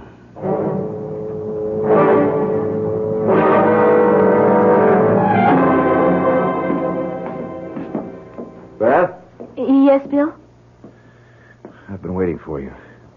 You want to come in here for a minute? I want to show you something. Of course. What is it? This. Oh, it's the mirror. The mirror Lansing gave Debbie. Uh-huh. That's what I thought. Where did you get it? I found it in my desk drawer about a half an hour ago. Well, how did it get there? Well, obviously somebody put it there. I was out all morning, and I never locked my door. Professor Lansing? Who else? It's his. And the police must have given it back to him after Debbie died. Well, why would he put it in your desk? That's a very interesting question. I think I can answer it, but if I do, you're going to think I've flipped out. No, I won't. Well, you should, because it's completely impossible. Do you know what a sending is? No. When someone who's involved in black magic knows enough and is powerful enough to raise an evil spirit, he can send that spirit to destroy someone. Oh, no. You mean that thing that Debbie saw in the mirror that I saw out on the campus? Yes. And it's here now? In the mirror? No. But the spirit has to be guided to the victim. And in this case, it's being done with the mirror. It will go where the mirror is. I still don't understand, Bill. I can understand why he might want to get rid of you, but what did he have against Debbie? He didn't have anything against her, but there was something of hers he wanted.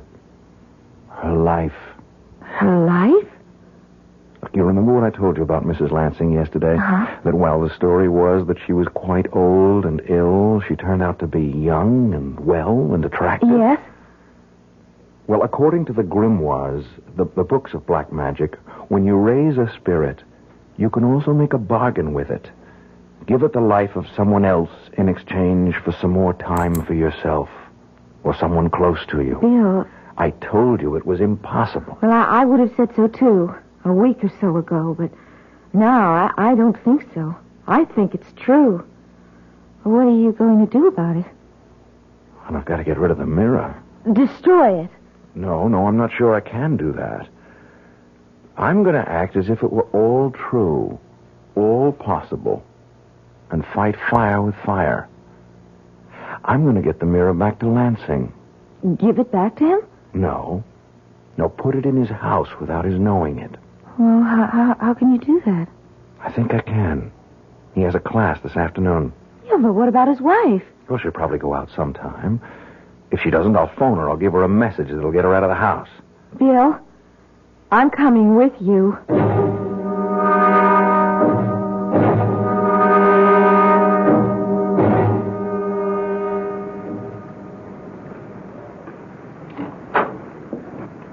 All right, Beth. Come on in. How did you get in? The back door was open. You sure no one's home? Well, you saw his wife leave a minute ago. Yes. What do you want me to do? Wait here with the door open a crack so you can see out. All right. Well, where are you going? Into his study. You won't be long? I'm frightened. No. I'll be back as quick as I can. All right. Go ahead. Bill! What is it? Oh, nothing. The clock startled me. Will you be much longer? No. Come in here a minute. You think it's safe? Yes. What is it? I hid the mirror behind the books on one of the shelves, but while I was here, I thought I'd look in his desk, and I found this box. What's in it? This rod. It's used for raising spirits. And that other thing that's all wrapped up? Yeah, I was just going to look at it. I think it... Yes. It's an arthame. What's that? Well, it's a magic knife that's used to control a spirit once it's been evoked. This is the seal of Solomon here on the hilt. Then it is all true, at least... Yeah, it looks that way. Bill, you got rid of the mirror, so let's go. Just a second. I want to think. I don't want him to be able to do anything like this again, but I can't take the whole box. I mean, if I do, he'll know someone was here. On the other hand, yes. I can take the arthame. Well, won't that do the same thing, Bill? Let him know we were here? No, not right away. See, when I was here yesterday, I saw... Oh, there it is. A dagger. See, I'll wrap that up, and I'll put it in the box instead of the arthame. Well, what'll happen if he tries to use it? I don't know.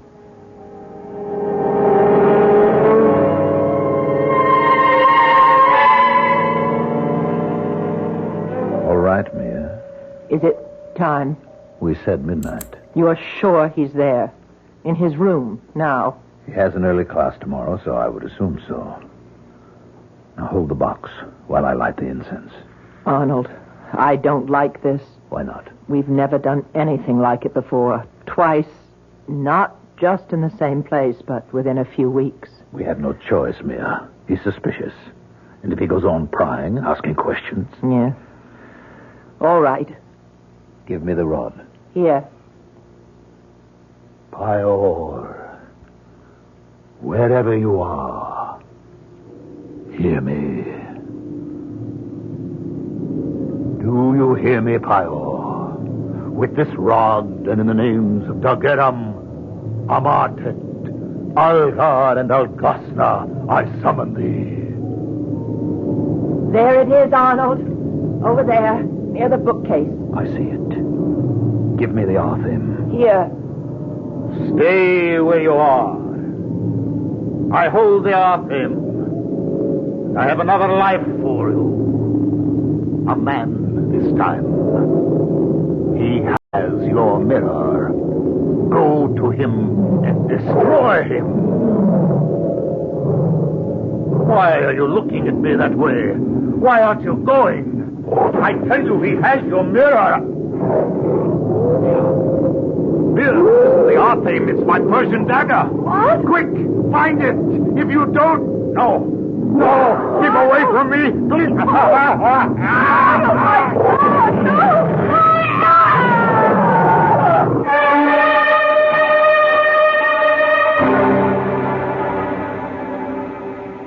What time is it now? 12:15. Do you think he's tried to do anything? I don't know. And I don't know how we'll be able to find out unless... Oh, what's that? It's a police car. It's going that way, toward the Lansing house. But why? Let me see if I can find out. Hello, security? This is William Taylor on Maple Street. One of your squad cars just went by, going over towards Willow Road. Do you know why? I mean, is there anything wrong? Oh, I see.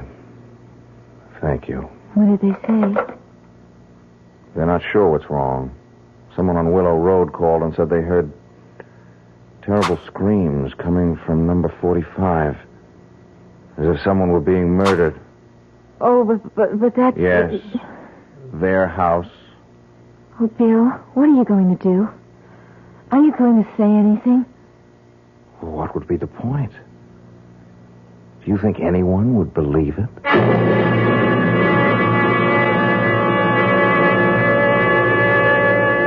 Of course no one would believe it.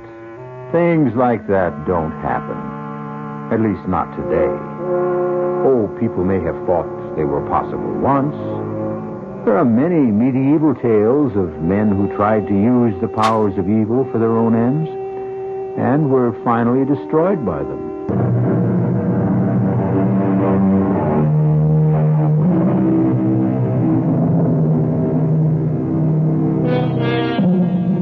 As I told you, the tale you just heard was a work of fiction, completely imaginary.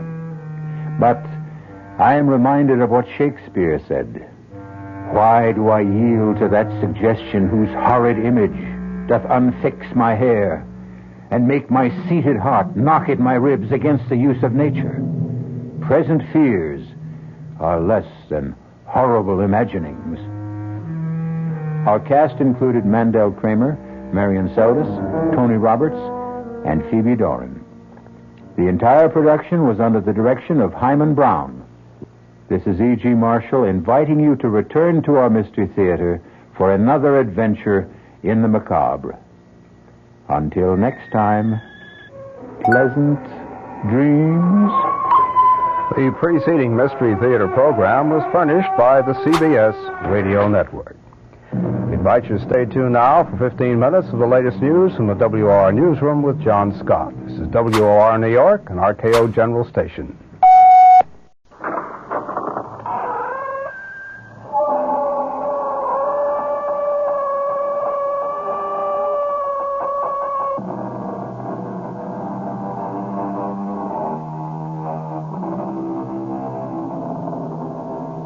Come in.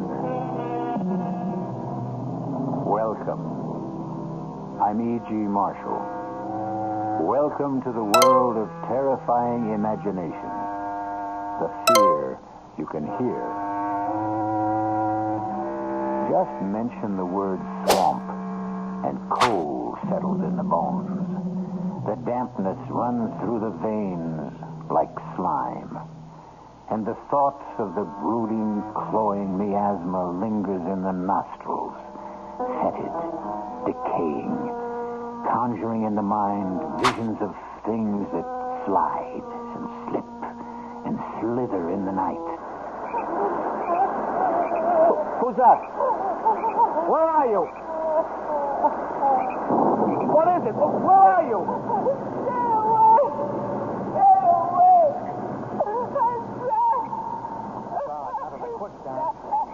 Out of the devil's cauldron. Whoever you are, don't struggle.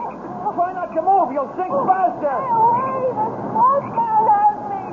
He'll get you too. It's too late for me. Save yourself.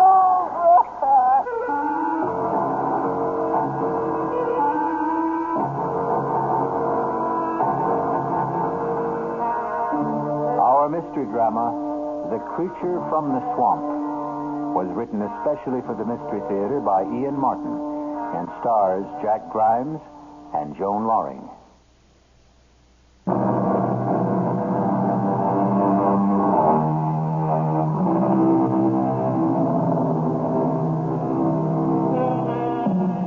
A young game and fish warden named Larry Drake, who for reasons of his own lived an isolated hermit's life in the heart of the great swamp, was returning after dark in a wild thunderstorm to his lonely cabin.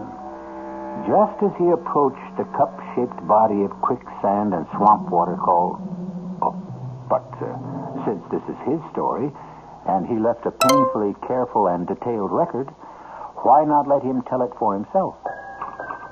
I'm typing this before I do what I have to do.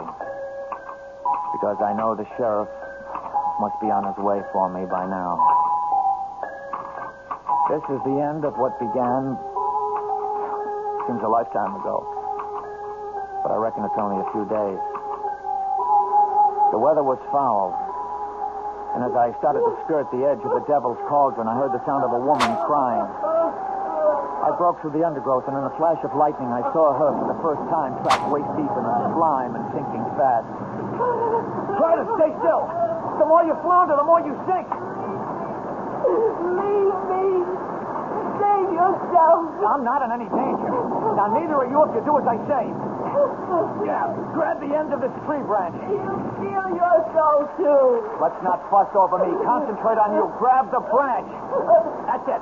Now, pull it towards you till you get the main stem. All right, now listen. I'm not worth your saving. We'll talk about that later. Now, go on. Grab it. You pull me down. Who? Swamp man. That's just old country talk. Have you got the branch? Yes. Okay. Now, don't you move, you hear me? I'm going to pull you in to me. Don't try to help. You can't do anything without sinking deeper.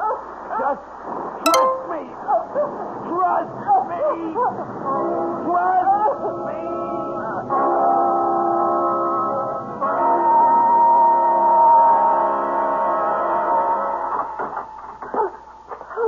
Now, hush up, hush up. You're all right. Who are you? Just the guy who pulled you out of the swamp. My name's Larry Drake. Here, I brought you some soup. It's so dark in here. It's the middle of the night. Don't you have any light? Just a gas lantern in the other room. Oh, Here, I'll set this down the table by the bed. can't you bring the lantern in here? I'd rather not. You have enough light to see. I want to look at you. Why? I want to see the man who had enough courage to risk his life for me. I don't really think you would. Does it matter all that much? No. Who are you? I told you, Larry Drake. What were you doing by the Devil's Cauldron? Coming home? You live here? Yep. If you call it living. Why? I mean, what do you do? I'm a fish and game warden. You see, right here smack in the middle of the great swamp is the last colony of great whooping spoonbills in the world. It's my job to try to keep them living. The blind leading the blind, or the damned trying to preserve the damned. I don't quite understand you. No, I suppose not. See, the spoonbill and me, we're just the same kind of species, right out of Mr. Darwin. What does that mean? We don't seem to fit our environment. Oh, that makes me sort of the same. Well, now I don't understand you. It doesn't matter. Who are you? My name is Udine. That's all? Just Udine? I like the way you say it. That's all. Okay. I don't want to pry. What were you doing way out here at the end of the world? I was trying to escape, Run away? if you want to call it that. From whom? The swamp man. The who? He lives at the bottom of the Devil's Cauldron. There are only holes where his eyes ought to be. And his hair is made of Spanish moss. His shoulders are knotted with muscles, and his hands can span a wagon wheel. He has no legs, Only a great long trunk with one huge foot like a giant clam that grips the rock at the bottom with a suction no one can break. And he lives on those who are foolish enough to walk the swamp by night. With his hands he draws them down beneath the green slime and shifting black sand. Oh, you've had a bad scare. You need to rest. You should have left me. Now you're lost, too. Oh, what a storm. Devil's out walking tonight. Evening, Sheriff. Ain't had a spring like this since 53. Who's that there stretched out on the theater side? Oh, that Bubba James and some riffraff friend of his running for still with him. Pass out cold. But they're in some powerful tasty corn liquor. Could you use a shot against the cold? You wouldn't have to twist my arm, Jeb. I always said you run the best store in Carteret. Well, the only one. Guess you ain't doing much business today, Jeb. No, powerful slow. I meant to tell you right off. Guess who blew in again just before dark? Who? Larry Drake. Larry? Thought you said he come in yesterday to stock up for the month. Oh, he did. Ain't come back again today, all the way from the swamp? He did. Well, how come? Well, he wanted some more supplies and a female dress and other such things. What? You think he's finally getting over Barbara Jane? Well, figure it out for yourself. Well, how'd he look? Well, that's hard to say. No different, I guess, than he ever will. But why didn't he stay in the hospital and have that face fixed? Oh, I reckon after what happened, he just plain didn't care. Looks like maybe he might now. You mean old turtle-skin Drake's got himself shacked up with some woman? Why, doggone Bubba, I thought you was cold turkey. You only got to mention woman around old Bubba. He's away. Now, you lay off, Larry Drake. He's had enough trouble for his lifetime without having to carry you on his back. I'd just like to see what kind of woman old bacon-faced Larry Drake could get to look at him twice.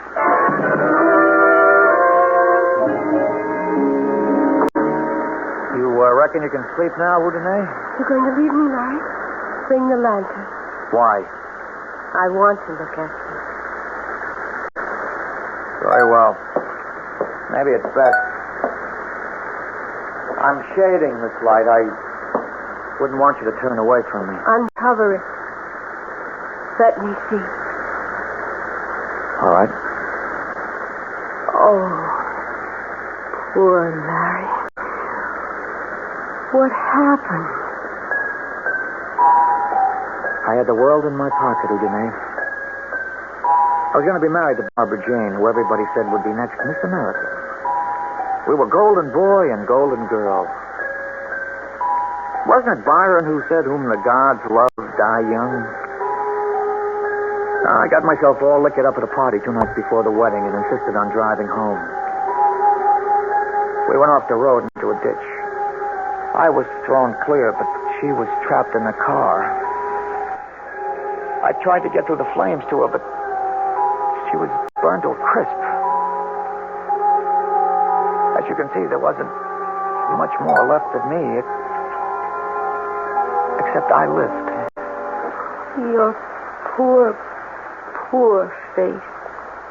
If they wanted to fix it, I suppose it could have been made better, but I had no money and less interest. I want you to go to the swamp and bring me water from the cauldron and mud from the edge. What for? I'll show you. I don't want to leave you now. I wouldn't let you leave me now. You can only go by daylight. He can only come out of the swamp by night. The swamp man? Yes. I'm not afraid of him. I'll go now. No, please. Larry, don't. Stay with me. Stay with me. Come. Hold me in your arms. What is it? Are you ill? I'm afraid, Larry. I'm only afraid. He came for me once before on a night like this. Before I was... You see, he needs the dance and the wet because he can't walk. He has to crawl like a snake. Please. Larry. Please. Hold me. Hold me.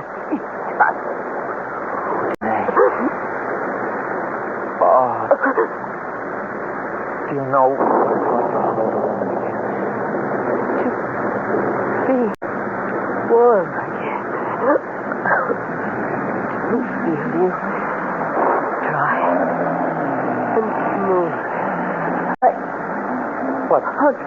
No. What? He's coming from me. He's coming to take me back. It's the swamp man.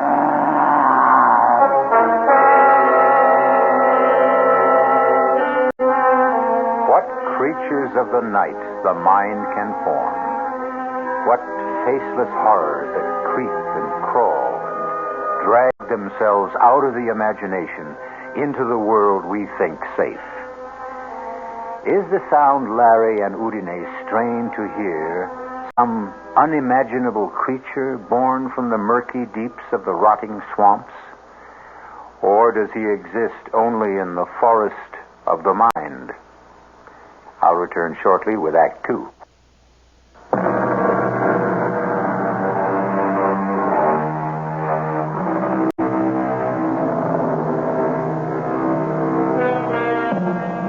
An isolated cabin deep in a semi-tropical swampland. A young man scarred physically and mentally by a tragic accident. A strange girl called only Udine, rescued from being sucked to death in smothering quicksand.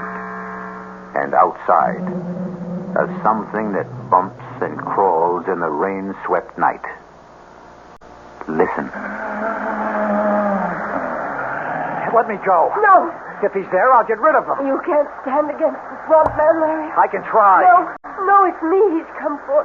Don't go out there. Wait. What is it? Listen. Do you hear anything? The rain has stopped. He isn't moving anymore.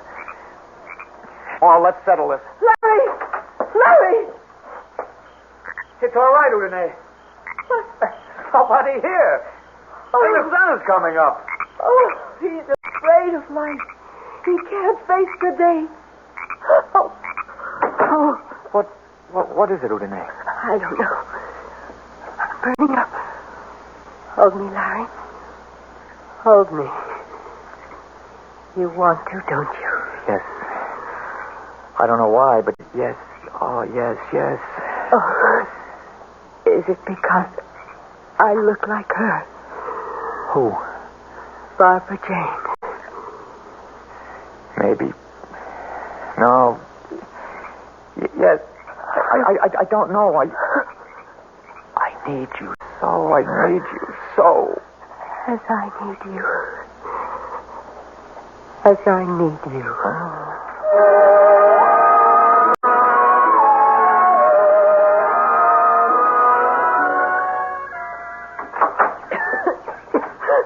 Who is it? It's Larry. It's all right. I went out to get the mud in the swamp water. Give me water, please. I'll get some fresh. No. From the swamp. I have a glass here. Yeah, but it's stagnant. It'll poison you. No, like medicine.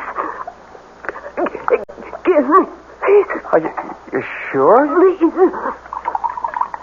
Okay, here, Udine. Thank you. Oh, that's better. Oh, I feel much better now. I'm worried about that cough. It's nothing. I'm just very dry. You look so flushed. Bring me the other pail. You did bring mud. Looks more like slime to me. Oh. You sure? Of course, I'm sure. It's marvelous, Larry. You'll see. It soothes the skin. Look, I rub it into my skin, and I can feel the muscles relax, and then become renewed again. It smooths away every wrinkle. Come here, Larry. Kneel beside me. Don't look at me in the light. Don't be afraid. I see behind the mask. And I'm going to gentle that poor, charred skin. Feel how smooth and gentle. Shut your eyes. And you are in a cave of water. Down in the cool, green depths. Quiet and soulful. Like a cathedral at the silent bottom of a sun-struck lake. I could have this moment last forever. Or choose it for the one to die. Does it feel good? I don't know about this primeval slime. It's all in the touch of your hands. Oh, if only it were. Sorry. I'm so tired. Oh, I should let you rest. Here, let me get a cloth to wash your face. No, leave it up. Don't. Look, let me feel your brow. Oh, Janae, you're running a fever. I'm going to get her to a doctor. I don't need a doctor. Don't leave me alone. Dearest, what is it you're afraid of? I told you. The swamp man? Yes. But that's plain fancy, hallucination. Oh, Janae, who are you? Where do you come from? Are you a husband, a lover, of a family? No. No family, no husband. Nobody looking for me but him. I have a lover now. Larry.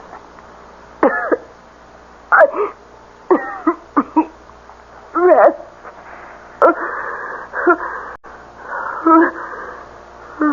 Udine? Udine? She must be running 103 or 4. I've got to get a doctor. A doctor!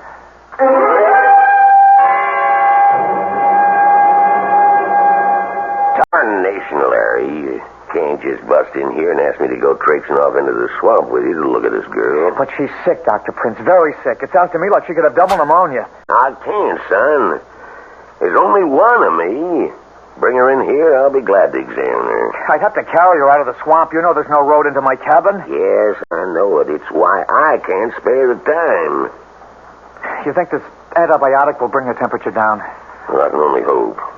I don't dare prescribe anything else sight unseen. Of course, if I knew for a fact that it was the swamp fever, You need a blood test for that. Yeah? All right, Doc. I'll bring you back a blood sample myself. That's right.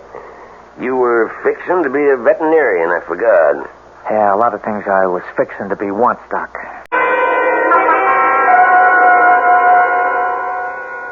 There you are, Larry, boy. That'll be $3.75 out of 10. Now, you take 2 every 4 hours. You want some water to start off here? Oh, they're not for me, Jeb. Yeah, well, now, I didn't somehow suspect they was. You don't act like you was sick none. No, I'm not. Jeb, I want to buy a gun. Oh, stuff me for a little. I thought you was plumb set against any sort of firearm. Well, I've changed. How much is that one there? This year, 45? Yeah. And a box of shells. Now, what do you want it for? Protection. Oh, well, I reckon, living as deep in the swamp as you do, you need it. That'll be, let's see, $85 and $5.20 for the state. That's $90.20 altogether. Okay, here is there enough here? Well, Larry, boy, where'd you get money like that? Well, I've been saving it since I went into the swamp, Jeb. Nothing much to spend it on there. Up until the last few days, huh? What does that mean? Oh, come on, son. Here's a change. I know from the other day that you got yourself a woman out there. That's none of your business. Larry, you ain't got nothing but friends around here. I ain't poking into your chicken coop. I just hope she's someone who'll treat you right. And I'm right sorry to hear she's poorly. Well, she got herself caught in the devil's cauldron. I had to pull her out. Well, you don't say now. Local girl? I don't know. Any missing hereabouts? Well, not as I've heard tell. Can I ask her name? Udine. Udine. Well, that's kind of foreign, like, eh? What's she look like, Larry? She looks like the spitting image of Barbara Jane. And you found her in the Devil's Cauldron? Half buried in the quicksand. Larry, boy, you sure she's what she seems to be? Come on, Jeb. Get in out of the rain. Hi there, Jeb. Got some smokes for me and my buddy? Well, here's an unexpected pleasure. Mr. Larry Drake, the happy hermit. I'll be leaving, Jeb. Good night. Didn't you hear me talking to you, old buddy? Hello, Bubba. Ain't you gonna say hello to old Jess here? You remember Jess Guilford? Hi, Jess. Oh, there, Larry. Excuse me, I was... What's your hurry? Don't you want to visit for a while? There isn't much left to be said between you and me. That's right. Not since you killed my sister. It was an accident. Barbara Jane got killed. You escaped. Come on, Barbara. Stay out of this, Jess. What you wearing, Larry? Little black paint to hide that pretty face the fire chewed up? Let me pass, Bubba. Maybe you're smart to cover up now you got a new woman with you. You might turn her stomach. Get out of my way. Blindside him, Jess. Free. All three of you. Now, don't any of you move a whisker. Now, you shut up, Bubba, and you just stay out of what's none of your affair. And Larry, you don't use your hands for nothing more than letting yourself out that door. Go on now, while the going's good. I'm going, Jeb. But why did you tell trash like Bubba about me? I didn't mean to, Larry. He overheard by accident. Okay. Now, Bubba, you stay away from me. I've taken all from you I'm going to.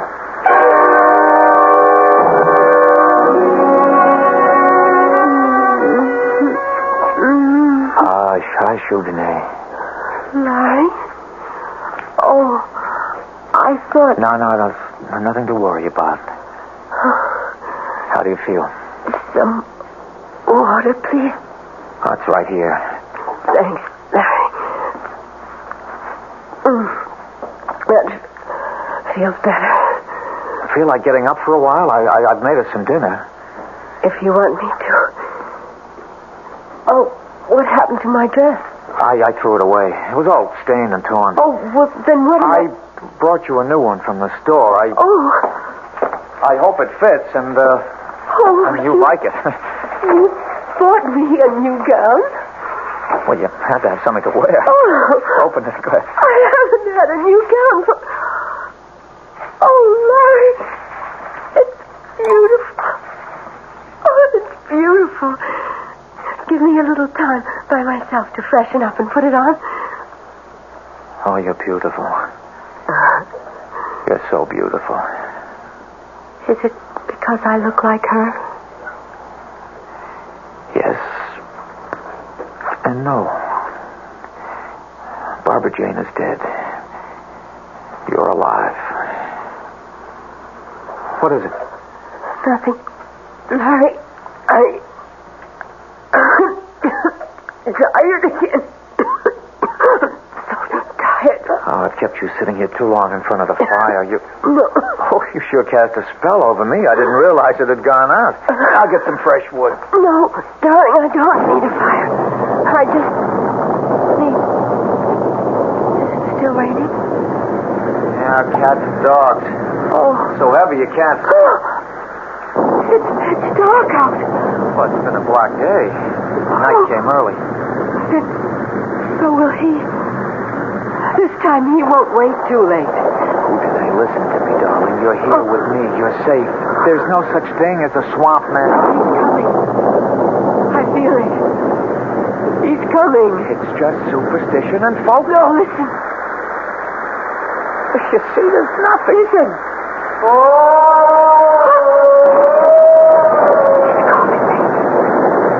He won't leave without me. He won't leave with you as long as I'm here. No, hurry. Don't go out. Now, go out some protection. I'm trying to know you. We'll find out soon enough. Swamp Man, if you come for her, you won't get it. I'm giving you one last warning. Stay back.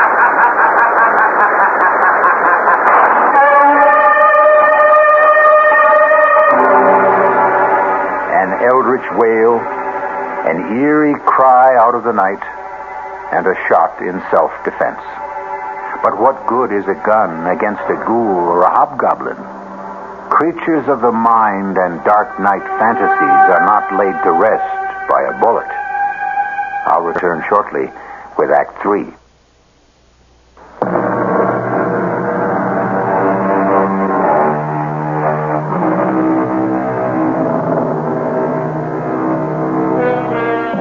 What a host of strange, blood-chilling monsters the human imagination has dredged up from the depths. The Loch Ness Monster, mermaids, sea serpents, the merciless Lorelei, the inexorable sirens, the poet Keats' immortal La Belle Dame Sans Merci, the lovely lady without mercy who lured kings and princes to a watery grave. But in this story, which is the true menace from the swamp? The swamp man himself, or his escaped captive, Udine? Let us return to Larry Drake's confession to find out. I didn't mean to shoot, but I couldn't help myself. Then I saw the shadowy figure stumbling towards me. After the shot, the crazy laughing stopped. I moved up on it very carefully. I could see that it was no swamp man, since there were legs dressed in jeans and field boots. Oh. Who are you? Bubba James. Oh. God Almighty, Larry, you killed me. What were you doing here? Oh, just a joke. I wanted to see what kind of woman would give you the time of day. The joke's on me. Kill me just like you killed my sister. It was an accident, Bubba. I've told you. Oh, you know what, Frogface? You better take yourself out of circulation. You're plumb accident prone. Where's Nothing more I could do for Bubba. He was dead. I got a tarp from the lean-to by the cabin and covered him up against the rain. And then I went back to the cabin. Udine? What happened out there? Nothing. Forget about that. All that matters right now is to get you to a doctor. No. I'm too weak, Larry. I couldn't make it in this weather. Then I'm going for the doctor. No. Don't leave me alone. Okay. Okay, Udine. With the river cresting and all the rain, I probably couldn't get across anyway. Oh. But tomorrow morning, come hell or high water. Let tomorrow wait for its time. Tonight we're still together. Let time wait on us. I never closed my eyes. But all the time we were together, Udine slept a troubled sleep. Her skin hot and dry, her breathing shallow. I took a pulse and her temperature, and what they showed me sent me off at dawn for town.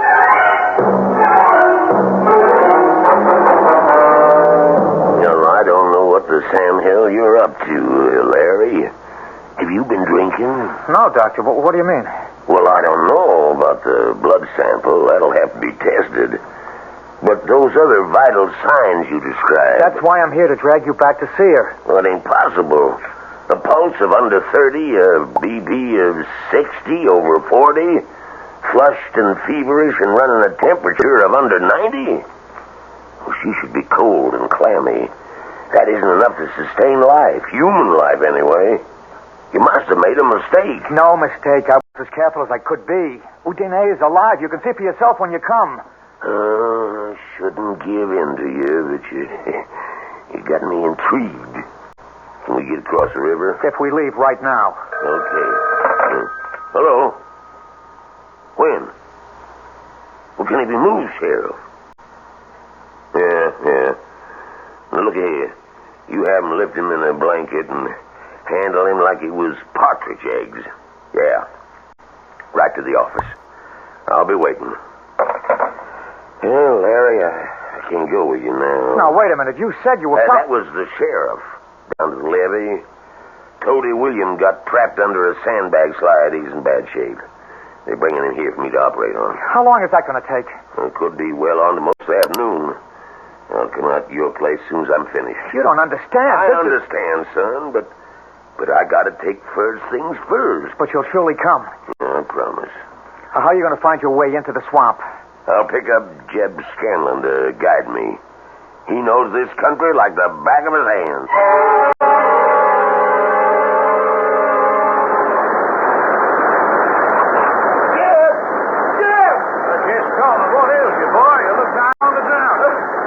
Your sidekick, Bubba. Bubba.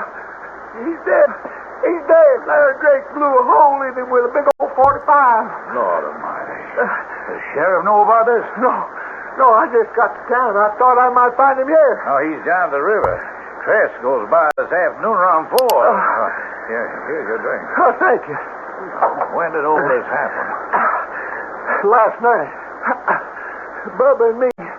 Well, you know, Bubba, he figured he was going to bother Larry some about the woman he was supposed to be shacked up with. We come up on the cabin, and the lights was on. And Bubba, he says, I want to give old frog-faced Larry and his fancy woman some big scare. You just watch me make like old swamp man. And then he started calling, kind of ghostly-like, and the next thing I knew... Now, come on, boy. Pull yourself together. Larry come out on the porch and he called out. Then he just let rip with that big old cannon. I heard that slug rip right through Bubba, and I took off for the trees like all the devils in hell was on my tail. So you don't know if Bubba's dead? The way I heard him take it, I don't see how he could be anything else. You didn't stay to find out? No, sir, not me. You just took out, yeah? Larry don't know you was with Bubba last night? No, I wouldn't think it. You see, he come out thinking Bubba was the swamp man, and old Bubba, he's just trying to keep up the fun and all that. Yeah, that Bubba was a card. He just picked himself the wrong poker game this time. Sure looks like Larry's got himself mixed up in something mighty strange.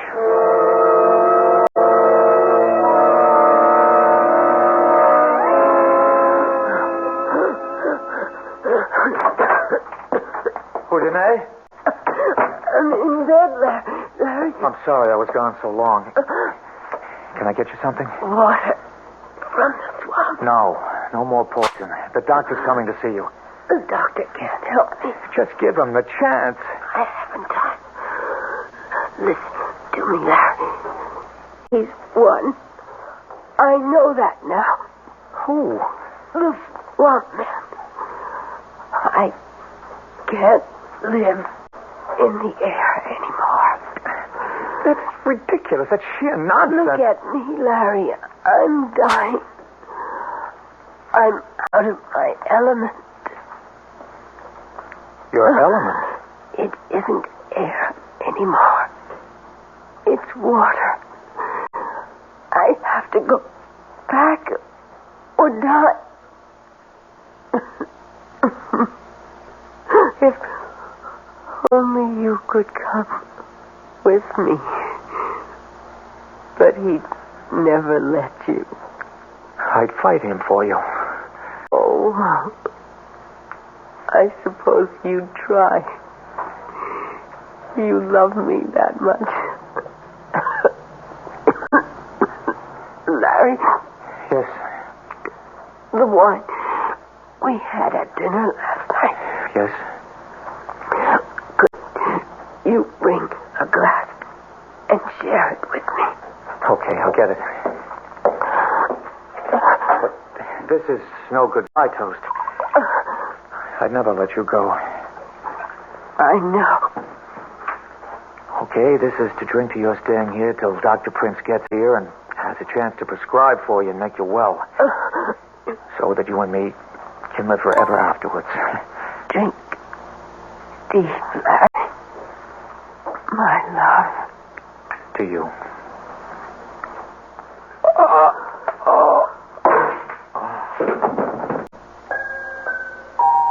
Sleep, my love, till I call for you again. I have to leave you now. The water is green and cool, and it washes the skin like ointment.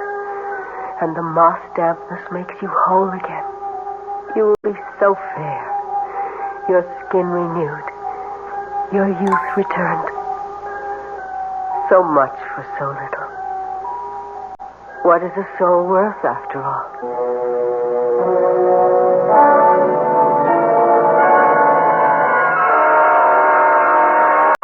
Well, quite frankly, I think my patient is much more Larry than this mysterious woman. What's that mean? Well, from all the evidence, no one, save Larry, has seen her. Oh, you don't mean she don't exist? So physiologically, as a doctor, I don't see how she can. In addition to the impossible figures on her vital signs, I got a report on her blood sample. And? I don't know where our veterinarian game warden got it, but that was no human blood. What kind, then? Not a biologist or a hemopathologist. Reptile, fish. Not a warm-blooded animal, and certainly not a primate. You think this is some kind of a hoax? Well, I think a boy I loved very deeply because of what he once was is obviously broken psychologically. I think we'd better get out to that swamp and see what tatters of them remain that might be pasted together. If Jess Tomlin's testimony is right, there ain't many tatters remaining.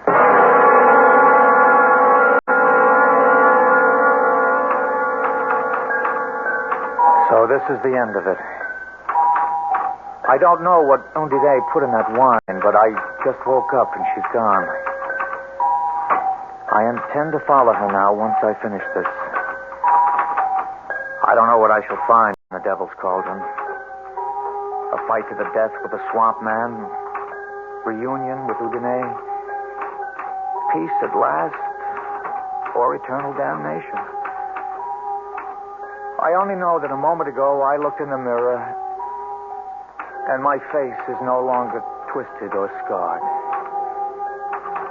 The skin is as young and unwrinkled as it was that night so long ago when Barbara Jane and I left the party 2 days before we were to be married. I will step into the sand and wait to sink while death smooths me over. Maybe there's still time. We better head back for the swamp.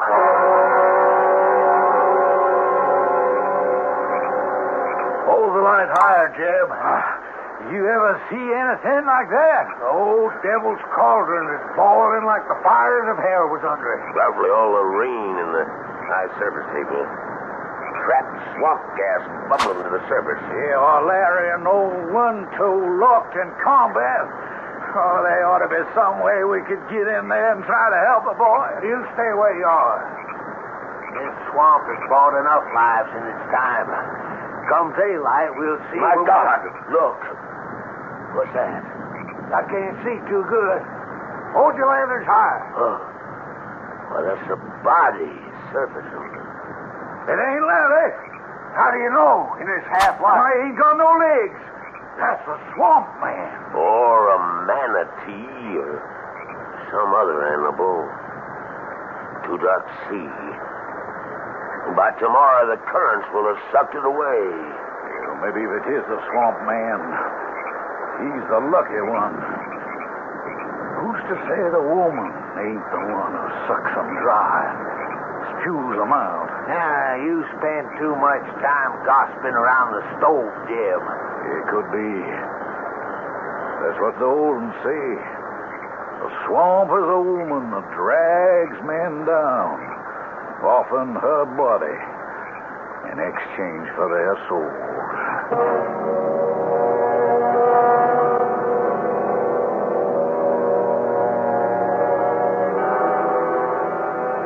The legend goes. But then, there are so many legends. The classic fabled water sprites called Udine, who could receive human souls by marrying a mortal La Belle Dame Sans Merci who stole men's souls in exchange for love. Their numbers must be legion.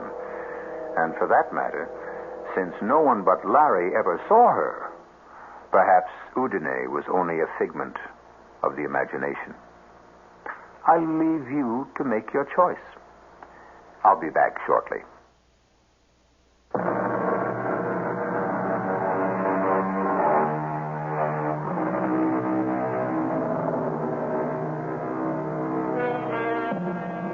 One footnote before we part. The word of this story having gotten around, the Okefenokee Swamp is avoided by hunters these days like the plague. And as a result, the wildlife, left in peace and quiet, breed happily and prolifically once again. So, like Larry and Udine, let's allow them all to rest in peace. Our cast included Jack Grimes, Joan Loring, Ian Martin, Robert Dryden, and Leon Janney.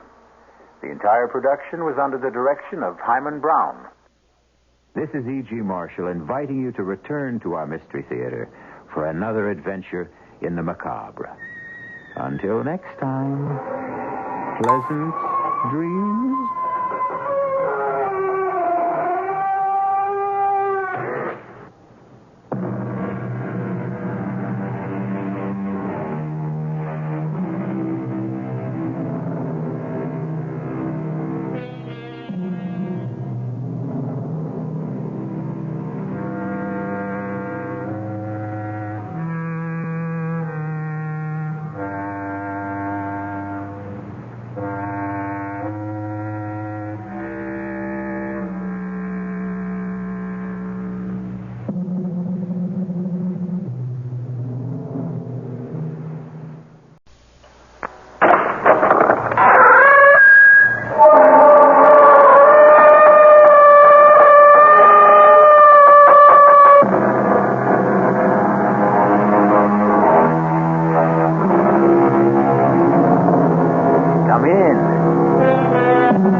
I'm E.G. Marshall. Welcome to the world of unbridled imagination. You know, man is a curious creature. Most of us settle for routine and habit. 8 hours on the job, another 7 or 8 in bed, and the other 8 on some hobby that is neither too physically demanding nor asks for too many mental gymnastics. Few of us stretch ourselves beyond a reasonable limit. We coast through life. Our mettle never really tried. But some of us, through harrowing experience, are stretched to the full capacity of our beings. It's then we find out what fiber we are made of. David! David! Help me! Eve, what is it? Where is she? Help me! Stop me! Where's the flashlight? But I can't see where she is. Eve? Pulling me under! We gotta get her! Eve, what is it? The thing! He's pulling me under! Where is she? Eve! Where is she? Where is she? She's gone. Where? He dragged her under the arch there. Did you see anything? No, but you heard Eve. It's true. There is a thing that lives in these caves. And we're trapped. Trapped here. At his mercy.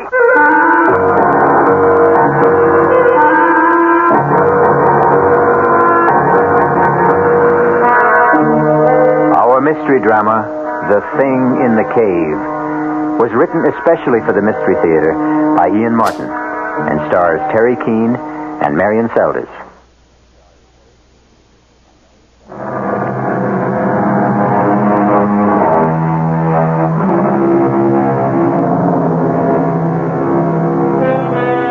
I don't suppose many of us ever plan to grow up to be speleologists, since most of us are subject to claustrophobia to at least some degree.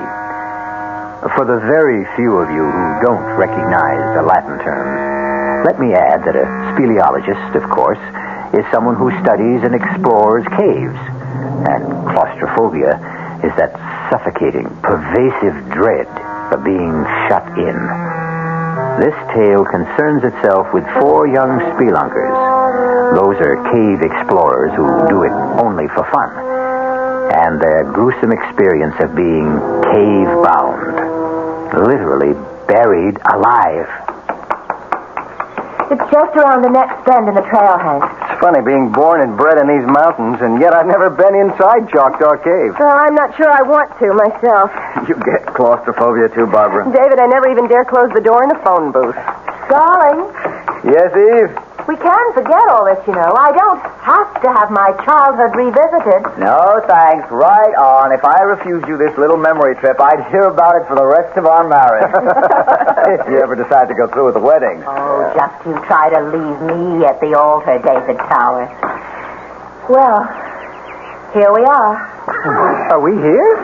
Yes, sir, General Custer. Cavalry dismount. Oh, I don't see any cave. It's right behind that scrub oak there. Listen, what do we do about the horses? Oh, here. I'll hitch us all to the aspen here. My old Baldy, all I got to do is let the reins trail. He won't budge more than 20 feet till I get back. Hey, you know, it's kind of clouding up over in the northwest. Maybe we ought to be getting back down the mountain. Ah, come on. Give Eve her kicks. What's this? Oh, just my old faithful knapsack with some of the remains of lunch and a flashlight.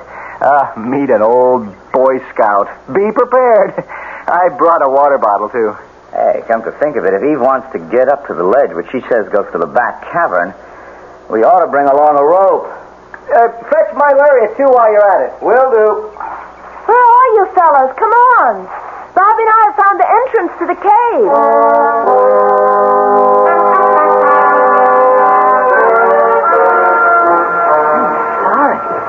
It all seemed a lot bigger when I was a kid. Barbara and I can make it all right. Crawling, but Hank comes in the giant size. Hank, can you make it? It's just about as tight as a cork in a bottle. If I get stuck, you can be sorry if this is the only way in and out. With just a moment, we can all stand up. You'll see. Maybe we should all forget it. You scared? No, but I'm not exactly happy either. I don't know if Hank can... We're here. In the cave. I can stand up. Oh, come on, everyone. It's just beautiful. It's just as I remembered it. You're right, Eve. It's breathtaking. Like a cathedral buried at the bottom of the sea. Oh, hey. All green like Saint-Chapelle in Paris. How in Paris? Oh, it's a marvelous chapel near Notre Dame with all stained glass windows that make you feel as if you're scuba diving and looking at it through water. Hey, I can hear water, too. Somewhere. Come on. I'll show you where. Listen, look out for the, what do you call them? Stalactites, if they hang from the roof. And the ones from the floor are stalagmites, right? Here it is. Here's the waterfall. How about that? Oh, that's beautiful. Where does the pool drain? Well, nobody knows. But some say it's bottomless and it goes right through the earth. Well, where does the river that makes the waterfall come from? Up there? Well, the kids I used to know climbed up to the ledge there and then went in through the cleft. They say it comes from another chamber behind this. Where it comes from before that, I guess nobody knows. What's that? Maybe it's him. Him? I know, I'm crazy. Oh, but it's such fun to remember how we kids used to come here together and talk about the thing. The thing? Well, what was the thing? Oh, it was just something we made up, some country legend someone had heard about this creature picture, this monster that lived in an underground river, whatever it is. What kind of monster? Well, you know, slimy and slippery and all the blob, with one great red-rimmed eye and long, snaky tentacles that crept and crawled along the rocks until suddenly they pounced. What was that? Sounded like thunder. I bet that storm broke outside. Come on. We better get going. Oh, just wanted to get into the cave behind us, where we are. Just once again. Oh, no, count me out. This place is giving me the heebie-jeebies. I'm getting a little tight in the throat myself. Come on, darling. You're right, David. I must have been a little crazy. I don't know what it was, but something seemed to draw me here. Almost as if it was something calling. Come on, Eve. Run! Yes! Eve, come on! It sounds like the whole mountain's caving in. No, go back! Come on! Come on!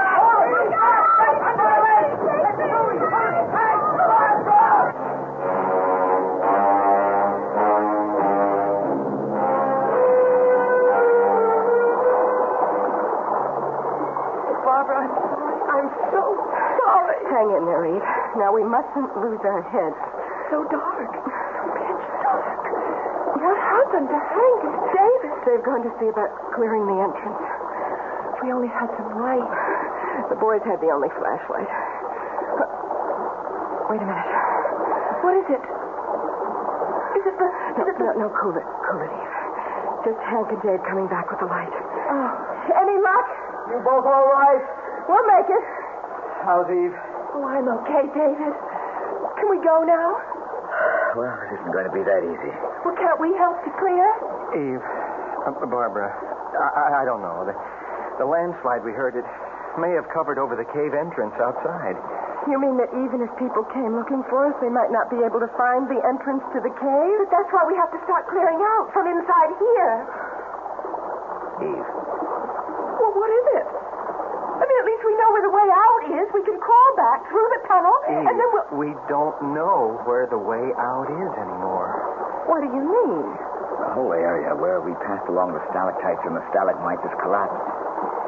Even if we could guess where the tunnel going out began, the rocks blocking it are so large, it would take a bulldozer to move them. Oh, good Lord.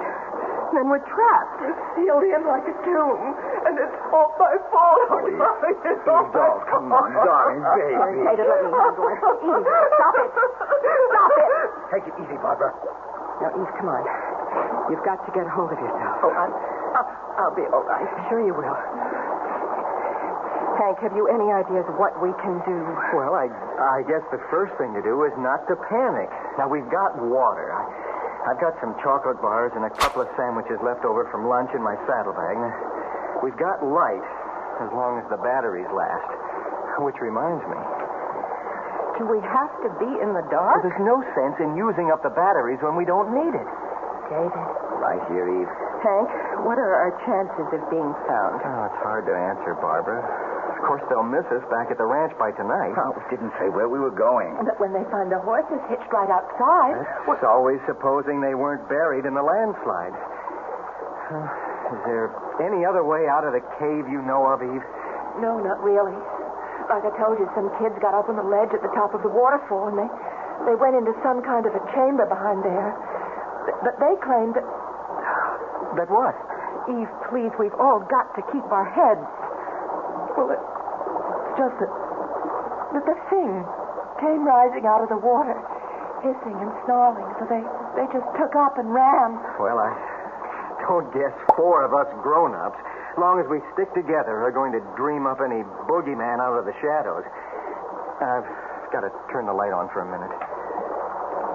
20 after 4. They won't miss us till dinner time.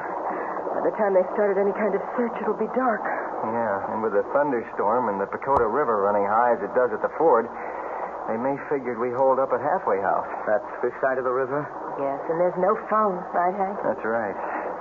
Look, it's only about 20 feet up to that ledge. It'd be easy to climb. Dave and me could go in through that cleft and have a look around. Maybe there's a way out that way. You girls wait here. Oh, no way. I'm not sitting around in the dark. We'll all go, Hank. Well, okay. You climb first then. David, right behind you. Then Barb, and I'll come up last. Let's go.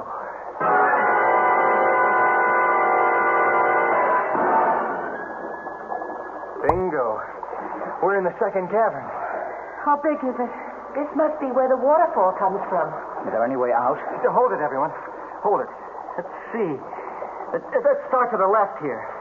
The walls are so smooth, like they've been polished. Once upon a time, I guess the whole floor was underwater. Shine the light higher, Hank, so we can... Let's see. There was any clefts or passageways at ground level first. But it's so small. You're over halfway around and nothing. Maybe where the water comes in? We'll be there in a minute. Nope. Try along the right-hand wall. The water runs along against it. And back through a hole in the floor, down to where we came from. Shine the light back again where the water comes in. Why? The batteries are getting dim. Thought I saw something. Wait a minute. You may be right. The water doesn't come quite to the top of the archway. It isn't that. It's something else. It's calling me. The thing. Hey, wait a minute. Wait. Oh, Hank, are you all right? Damn, I turned my ankle. David, the flashlight. I know. I'm looking for it. David! David, help me! What is it? Where are you? Something quick! Where's the damn light? I have it, Mike. Pulling me under. What is it? What is it? Thing! I got the Pulling me under the... Where's Eve? Thing! Oh, he dragged her under the arch there. Oh, God, no. Eve. I can't swim. I can't. Look out. Hold the light steady. Toward the arch. I'm going after her. Did you see anything? No. The water's only a couple of inches under the roof. Hank's gone. The thing. It's the thing again. And he's coming back for all of us.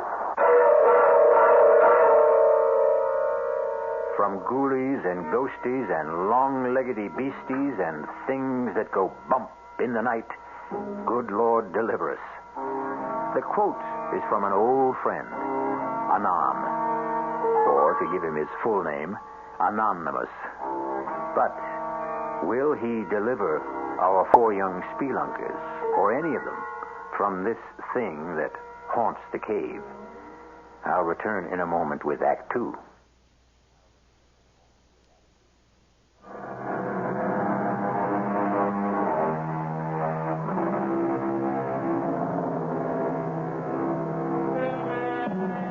There's a creepy, crawly feeling about the very thought of being shut in anywhere, without doors or windows. Confinement of any kind is as foreign to the human animal as it is to his fellow beasts. And as for caves, I know I wouldn't be found dead in one. Oh, I hope that figure of speech isn't a prophetic one for one of our four young friends who are cave-bound. What was that? Column of water. I don't know. But didn't you see something inside it with great arms reaching out like a tree? It was just a geyser, a water spout, some freak of nature. Eve said there was a thing. Oh, what does it matter? Eve's gone. She's dead, drowned. And it's my fault. And Hank hasn't come back either. David, you can't help it if you can't swim. Hasn't helped Hank, but he could. He's disappeared. She was my girl. If anyone had to die with her, it should have been me. Maybe they've gotten to another cave. If they hadn't, their bodies would have come up to the surface. Look at that vortex there, Barbara. Where the spout, or whatever it is, came from. Just before the archway. Spins like a whirlpool. It could have sucked them both down to the bowels of the earth. Oh, David, what are we going to do?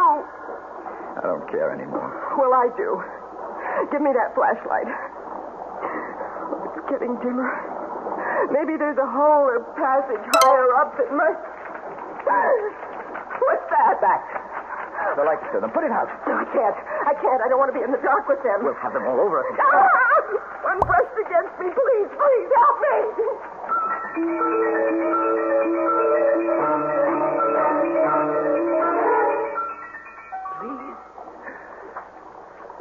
Please. Help me. Help me. Take it easy, Eve. You're all right. You'll be all right. The thing pulled me under the water. You're out of the water now. Where? I don't know. Dry land, anyway. Thank you. Yes. How did you get here? I went into the water after you. Try to save me? Oh, it's an Eagle Scout. You know, trustworthy, loyal, helpful. What about David? He can't swim. Oh, but how did you... I don't think I could explain. What do you mean? It just doesn't make sense. The stream was flowing out of the arch. So I was swimming against it, but suddenly something just pulled me along against the current. What about you? Oh, don't you see? It was him. The thing. Oh, if it was, why did he save you and me? You thought he wanted to drown you. Yes, I did at first, but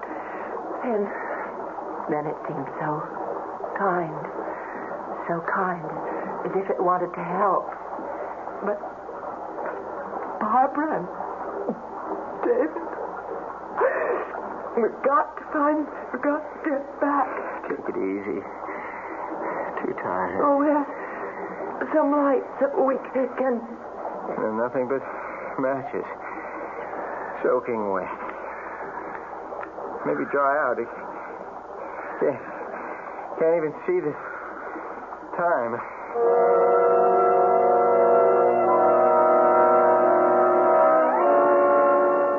David? Yes, Barbara? Would the light disturb the bats again? They make my flesh crawl, but anything's better than the dark. Well, it must be night outside by now. I have a hunch they've taken off for the outside cavern. Well, are they in for a surprise when they find there's no exit anymore? Maybe they know of one out of here. Let's try. So far, so good. Getting so dim. It isn't all that high. Let's see. Well? Can you see anything? No. It's like the inside of an egg. Oh, David, what are we going to do? Get back. Get back near the arch. The rock's flat. Maybe if the water goes down or something, we can figure a way... Battery's gone. Oh, no. No, there's got to be light. David, I can't take it. Barbara. I'm joking. Barbara. I'm joking. Hold it. Wait a minute. Oh, thank God. Some light. It's only a lighter. It won't last long. Now, we've got to save it. Sit down. Just don't turn it off. I have to. Just keep thinking it's there if it's needed. It's there if it's needed.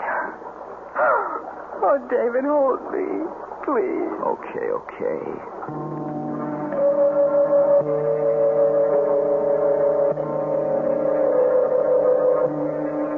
Oh, Hank, I got you, all of you, into this. But Eve, that won't help.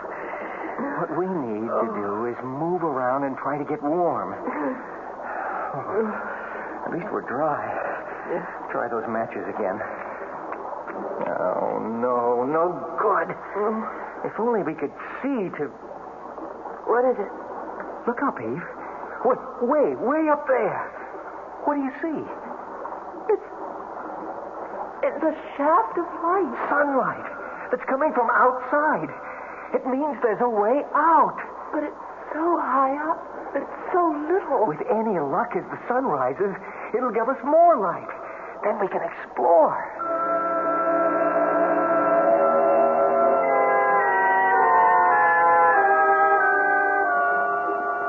How far up to where that light's coming in? Oh, must be a good 60 feet. Hard to tell in this light. Could we climb up there? Oh, Lord, no. We've got to think about Bob and David first, anyway. Oh, I've been thinking about that. Trouble is, I was groggy when I fetched ashore here. I've no idea how long the underwater swim is. But with the current going with you... Well, there's a good chance I could make it through, but making it back's another problem.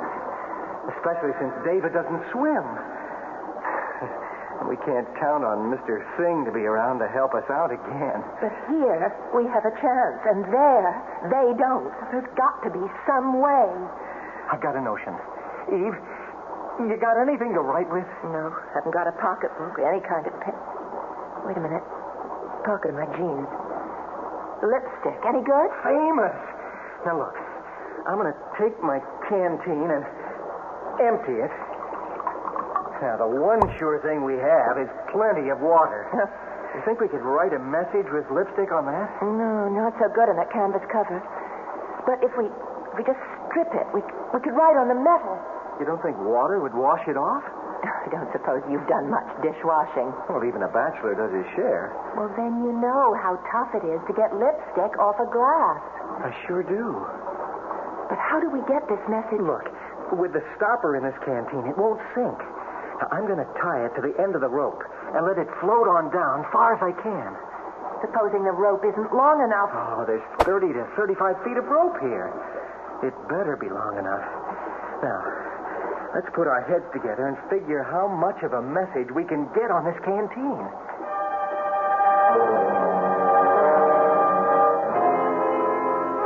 David? Yes, Bart? Is it me? Or is it getting hard to breathe in here? It's all in the mind. You know, it's funny. What? I used to be kind of jealous of all the big brains. Me, I was just, fun and games and the action girl. And no ties, strictly let it all hang out loose. I wish I'd the chance to find just one fella. Oh, David. What, Barbie? You're not kidding me. The air's getting heavier and heavier. Please, can't we have a little light? There's not much light if you... What is it? There's something floating in the stream. Here, hold this up for me. Can you reach it? Yeah, I have it. What is it? It's a canteen. It's tied to a rope. Looks like Hank's canteen. The water bottle he brought in without the cover. Hold it closer. Oh, look. There's writing on it. Oh, God, I'm blind without my glasses. It's in lipstick. That means Eve.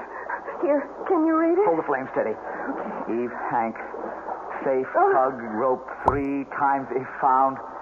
Way out. If writing materials reply, send all in flask. How much do you measure? About 20 feet. And how far? Wait. 1, 2, 3. They've got it. Now all we have to do is wait for one tug, and we can bring back the message.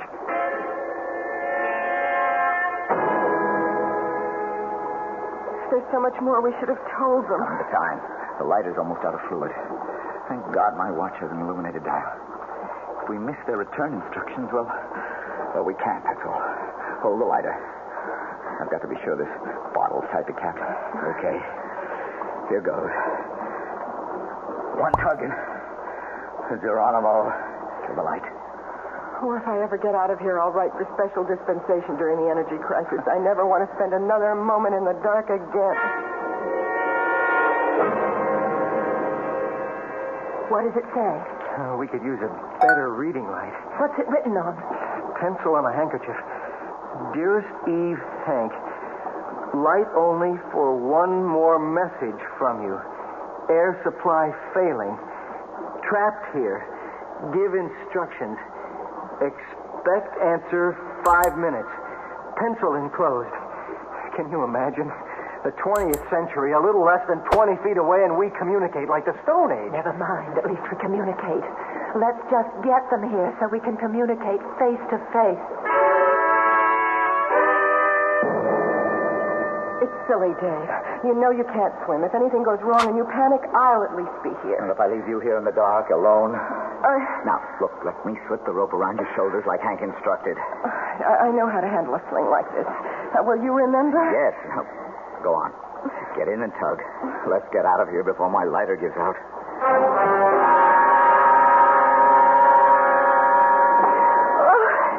It's nothing. I could have swum it alone. I didn't hold my breath more than half a minute. Oh, Bobby, it's so good to see you again. Let's get that sling off and float it back on the bottom of David. Yes, hurry. You think you'll be able to manage? Oh, sure. A cinch. Oh, Here you are, Hank. Oh, I just hope your boyfriend isn't jealous.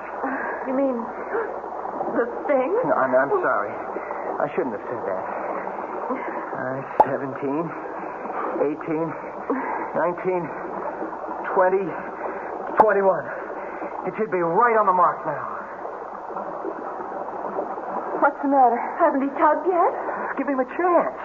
I hope the lighter hasn't run out of fuel. But if he can't see, then how can he get... Watch it. There's the tug. Come on. Let's all pull fast. Should it come as easy as that? Something's wrong. He's lost the rope. Oh. He's lost the rope, no. all right. But it's something worse than that. Get back, everybody! Get back!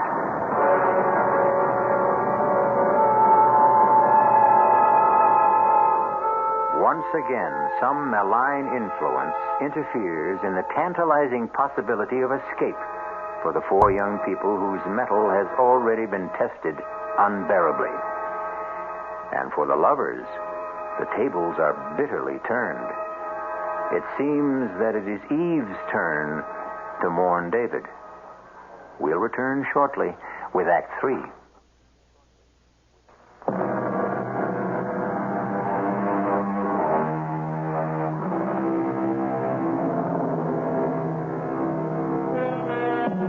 Instead of David appearing from the tunnel, secure on the rope, there is an empty sling tied to the canteen for a float. And behind it, a boiling spout of frothing water spewing from the narrow opening of the channel like a huge fire hose, reversing the normal current till the opposing forces drive a seething lake over the floor of the cavern.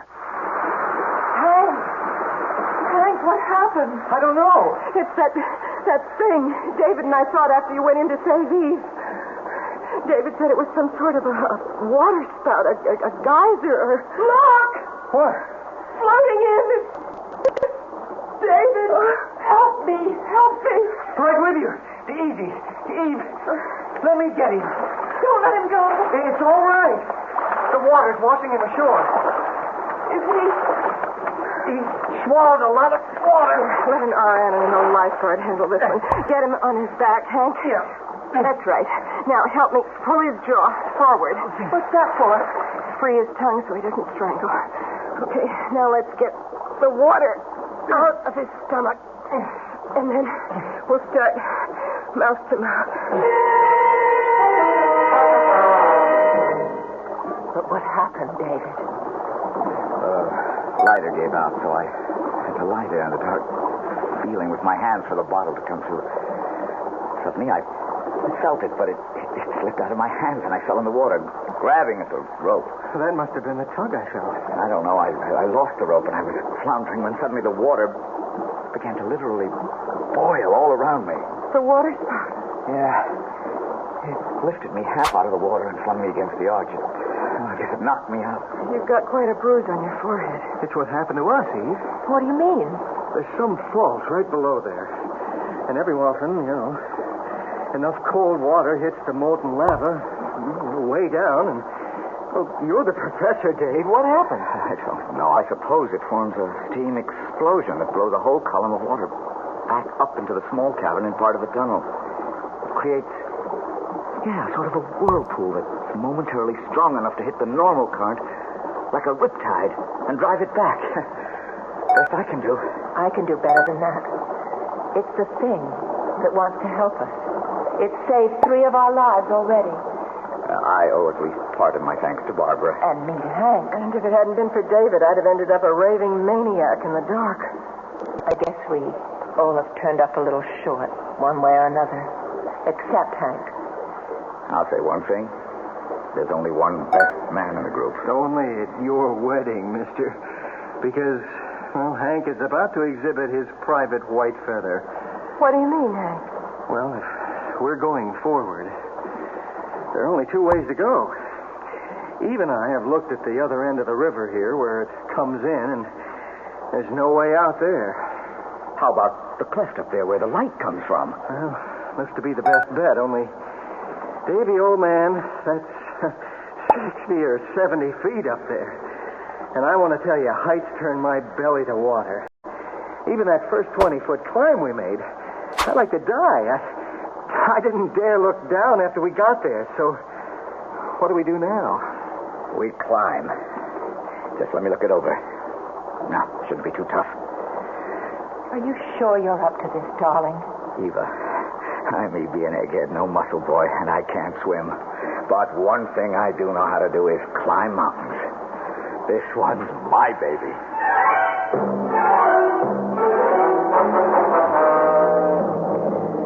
Now, just let me go over a few points once again.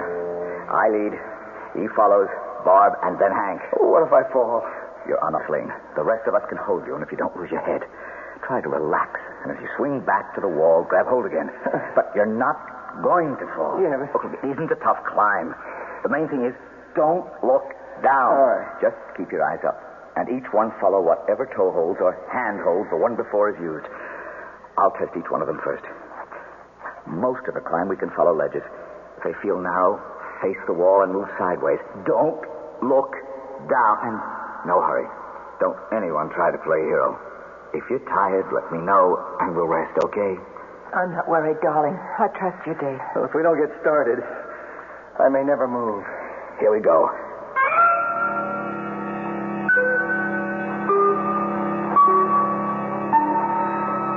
We're halfway up now. Anyone want to take a rest?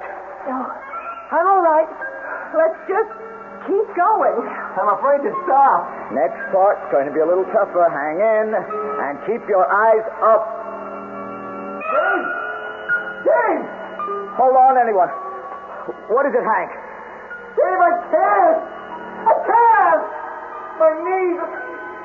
It's so far down! Hank, damn it! Look up here at me! Now that's better. Now you listen. We only have about 15 more feet to go. There's a nice wide ledge we can settle on while I explore the cleft we're heading for. You lose your head, you can take all of us with you. Just cut me loose and let me... Don't be a fool, Hank. We're a few feet from getting back in the world. Come on, don't let us all down. All right, I'll try!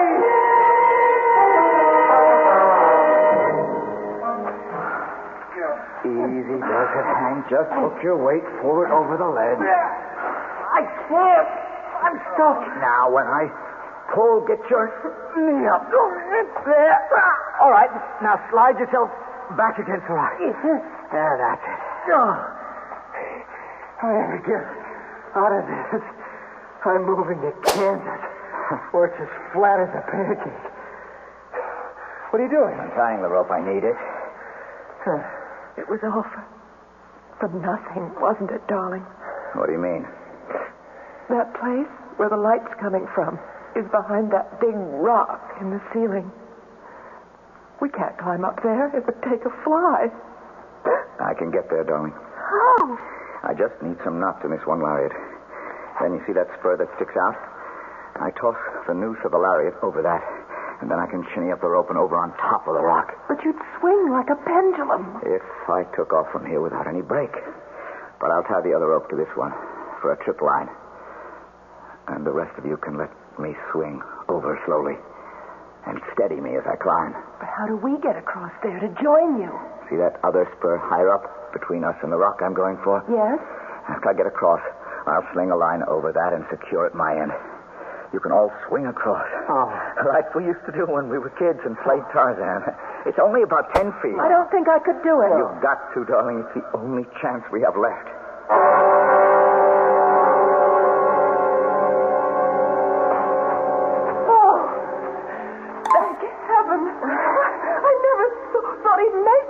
Did you find the rift? Yes. Does it lead outside? Eventually. It's a sort of long chimney. Could we climb it? Yes, if we were gremlins. It's wide enough all right one way, but the other, it's not over 6 or 7 inches. None of us could get through. Oh, no. Well, that blows it. But what can we do, David? There's nothing to do except climb down again. Not me. I haven't the guts. I don't think I have the strength. You have a mutiny on your hands, Captain. I couldn't make that climb down again either. Okay. We'll do what I told you before. Swing all of you over here. There's plenty of room for all of us.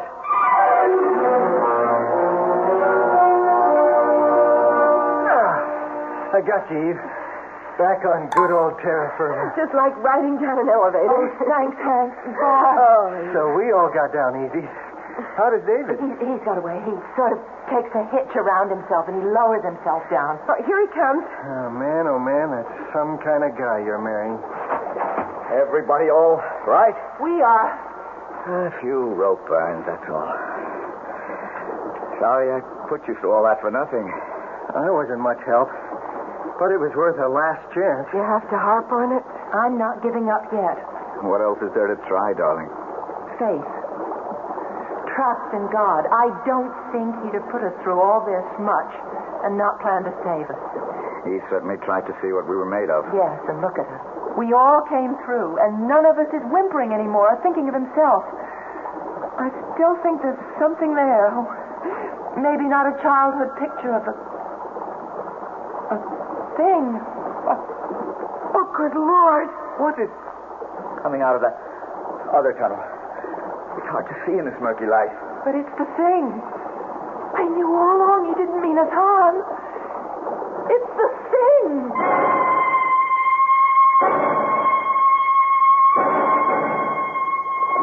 I reckon I must have thrown quite a scare into you folks. Jim Trimble here, deep sea diving and ocean bed recovery incorporated, ex-frogman in the Navy. You got a mess of folks mighty worried about you on the outside. There's going to be some relief once my boys bring in scuba tanks and gear to get you to the outside there. Just, let me give them the go-ahead. Hello, Chris, 2. This is Jim. All 4 missing persons alive and well. Proceed with plan as outlined.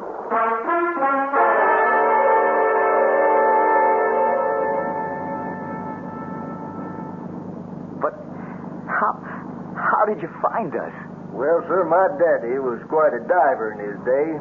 Free diving, that was. Not with gear like today. And he always had a notion there was a back way into Choctaw Cave through the underground river.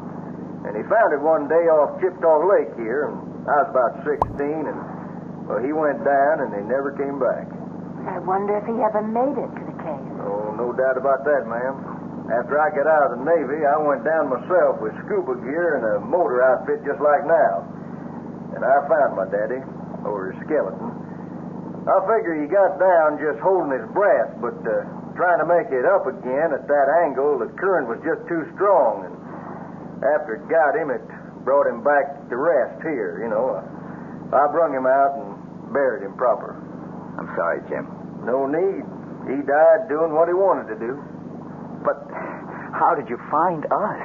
Well, Hank's old horse, Baldy, was smart enough to outstep that landslide, and when he turned up downhill, folks got alerted, but there wasn't a hope of digging you out, and they sent for me, and I got flown in from San Diego, and that's how I come to scare you into thinking I was that old legend I guess my father started.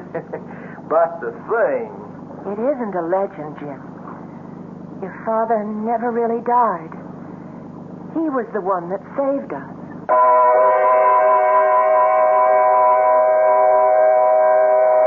Deep in the Choctaw Caves, the fountains of hot water still spout.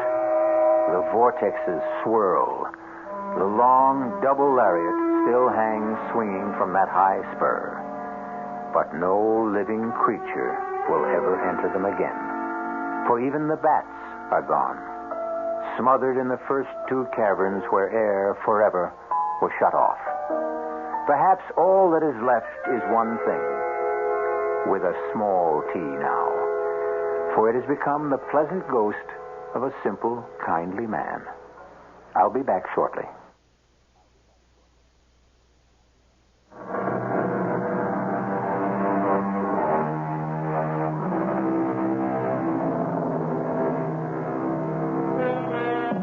So, for this time, a happy ending. And let's write the epitaph to this tale of suspense in Milton's words. Hence, loathed melancholy of Cerberus and blackest midnight born, in Stygian cave forlorn. For myself, I equate cave with the Latin word spelled the same way, C-A-V-E, but pronounced cave. It means beware. Our cast included Marion Seldes, Terry Keane, Michael Wager, Bob Caliban. The entire production was under the direction of Hyman Brown. This is E.G. Marshall inviting you to return to our Mystery Theater for another adventure in the macabre. Until next time, pleasant dreams.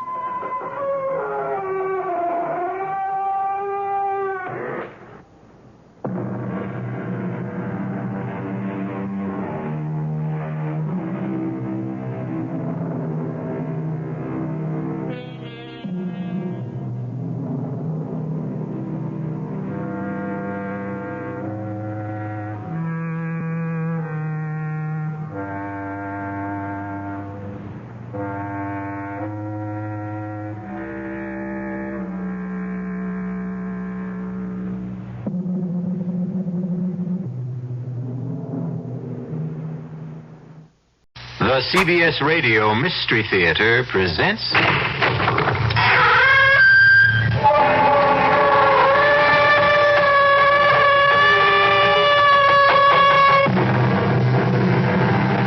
Come in.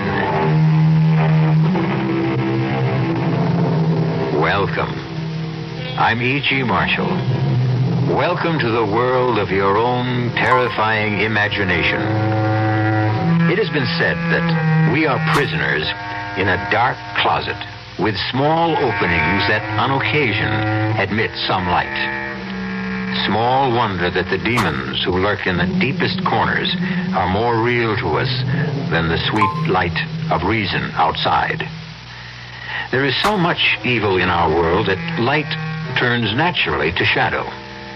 Even the love of Stephen and Amelia Stampler for their son Michael is converted to suspicion in this dark closet we live in. Reverend Stokes, I don't want a theological debate. I want you to tell your congregation the truth. And what is that, Dr. Stampler? That my son Michael conducts his lab experiments for scientific purposes. And shall I ask them to believe in coincidence? What coincidence? That a peaceful town is ripped apart every time your son returns. That cattle die for no reason at all. That we are suffering epidemics and the worst drought in our history. All because of coincidence? Yes. This is the 20th century. What else could it be? Ask your son, Dr. Stampler. Ask your son, Michael, if he's just doing lab experiments.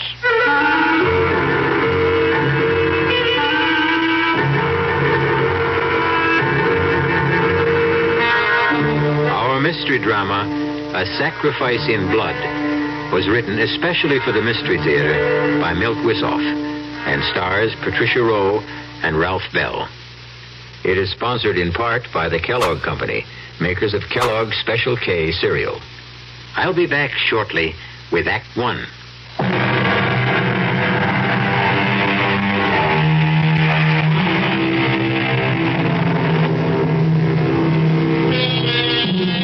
And now it is time to turn to the macabre and nightmare world where there is no shortage of blood.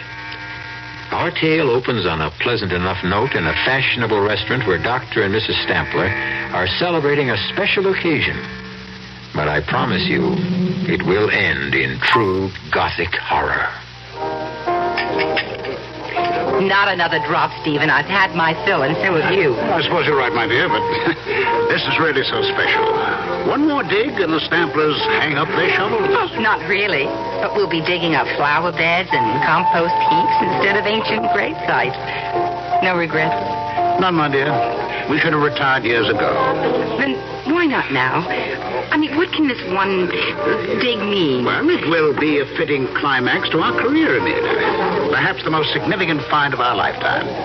Professor Starulius agrees with me. The last excavations there indicate a pre-Toltec civilization existed that was not completely archaic. A highly sophisticated people. Who worship the devil. Well, why not? Most of us still do. Black masses are held in California. Covens of witches gather in New Mexico. Blood rites take place in the shadows of New York skyscrapers. Oh, nonsense. You've had too much wine. Oh, too much wine. I haven't had enough. Come with me to let's toast the occasion. To a splendid find. To a safe return.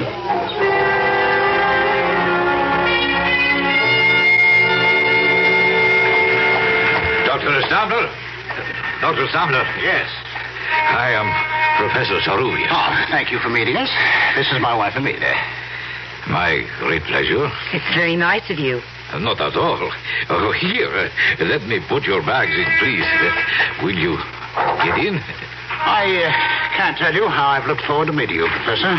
Miguel, if you please. And I am honored by the opportunity of working with so eminent a scientist. And I would be delighted to have a nice hot bath and about 3 days of uninterrupted slumber. Oh, planes are almost as uncomfortable after 10 hours of flight as the small donkeys we rode to the Shenandoah site. The Toltecs have always been regarded as the earliest civilization in the Americas. The new finds at Acapulco may show one much heavier steel. You really believe it was a civilization? Oh, most certainly. Not by our standards, perhaps, but certainly in its day. You shall have the opportunity to see for yourselves. We leave at 5 a.m. Monday morning. But that's 3 days away. Why the delay? There is much preparation, including the paperwork. You shall get some rest, and I will have the pleasure of acting as your host, if you will permit it. Of course. And forgive my impatience.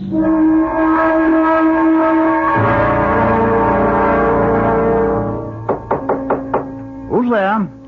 It is I, Miguel. Just a second. Forgive me. I know it is late, but it was necessary for me to see you. Oh, that's all right. Come on in. We weren't in bed yet. What is it? I am afraid I have bad news for you. We will have to postpone our trip. Why? There is word of trouble in the mountains where the site is. But what kind of trouble? Oh, nothing serious, but it will cause us some delay. Why didn't you tell us sooner? I just learned it, Stephen, when I returned to my room. How long will the delay be? Well, that is hard to say. What kind of trouble is it, Miguel? An Indian has been found. Murdered. It was a ritual killing. His skin has been removed. Oh, God. Well, we still get back to the basic question, Miguel. How long will we be delayed? Then you're still bent on going? Well, of course, Amelia. A native killing isn't going to stop me. I've encountered worse on other digs. Well, answer me, Miguel. Perhaps you should forget it, Stephen. Oh, come on, now, both of you. I'm not going to change my plans. If you insist, we will continue, but I must warn you, it will be difficult to assemble a crew. But not impossible. No, not impossible if we pay enough. There is always someone who will take a risk if the inducement is great enough. I guess you're right, Miguel. See what you can do. Then you'll go along with me? I wouldn't miss it for the world.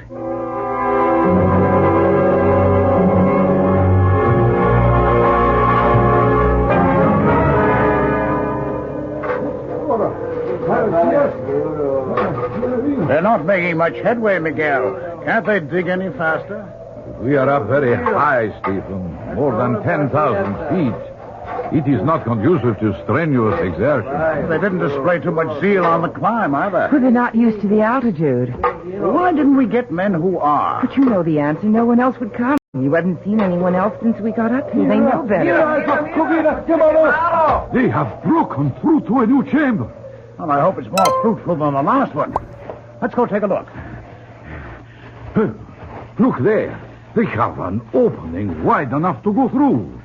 May I? Of course. This is your excavation, Stephen. Are you all right? Yes. Come on in. My God. It's so still in here.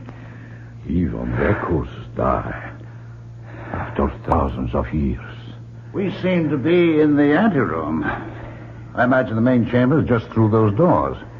It would appear so. Get the men in here. We've got to get those doors open, and it looks like one heck of a job. Siga pronto. No quiero entrarlo. Siga. No. Siga pronto. Well, what are they waiting for? They will not enter. Well, tell them they'll get docked if they're not in here pronto. It is no use. They will not come. All right, then we'll get the doors open by ourselves. Let's see how thick they are. Throw me a hammer, will you? It's pretty solid, Miguel. Steve, look. The doors are opening. How? Oh, perhaps Stephen struck some kind of a trigger mechanism by accident. Well, never mind how. It'll save us some sweat, that's all. Stephen, please, be careful. There's something here that makes me... I will go ahead. Not on your life, Miguel. This is one big step I'm going to take. Come on, follow me.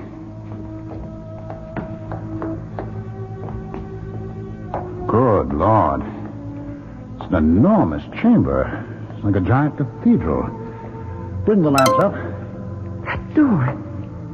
It's cut in a single block. Oh, yes. It must weigh at least 10 tons. Look at the bas-reliefs on the walls. It is the devil that these people worshipped. Beautiful. Sinister, malevolent, but beautiful. Bring the lamps forward. What is it, Amelia? The skulls! There's piles of brilliant skulls! We have found what we are looking for. The sacrificial chambers of the temple. Yes, you're right, Miguel. Can you make out these inscriptions? I see, yes. They tell the story of the ritual. These were incense burners where human hearts smoked. The skulls piled at the base of that enormous slab of stone were sacrificed on that altar. What's that? Well, Miguel just described it, my dear. The stone slab was the altar. No, I mean in the center of the altar. Probably the debris of centuries. I just saw something stir. It's a baby. Well, completely naked. On that cold stone. Oh, a poor child. Now. There now. Oh, he's lovely. He's so warm. Well, how could he be warm? It's so cold and damp in here. Well, he must have been left here a few minutes ago. Well, perhaps someone left him as a warning to us. Oh, but impossible. There is no other entrance beside the stone doors, not even windows. This was the sacrificial chamber of these ancient people. Well, then how, Miguel? I don't know. And I'm afraid the answer, if we ever find it, will not be pleasant. Well, at least whoever left him had sense enough to leave some protection. There's a woven mat on the altar. See? And that is one of the mysteries that troubles me. What are you saying, Miguel? The fabric the child is lying on. Examine it. Yes. Yes, I see what you mean. It was woven when the temple was new. When a bright star appears in the east and a child is born, there is a season of celebration. But when a child appears on a sacrificial slab of the temple of an ancient people who worship the devil, what will the season bring?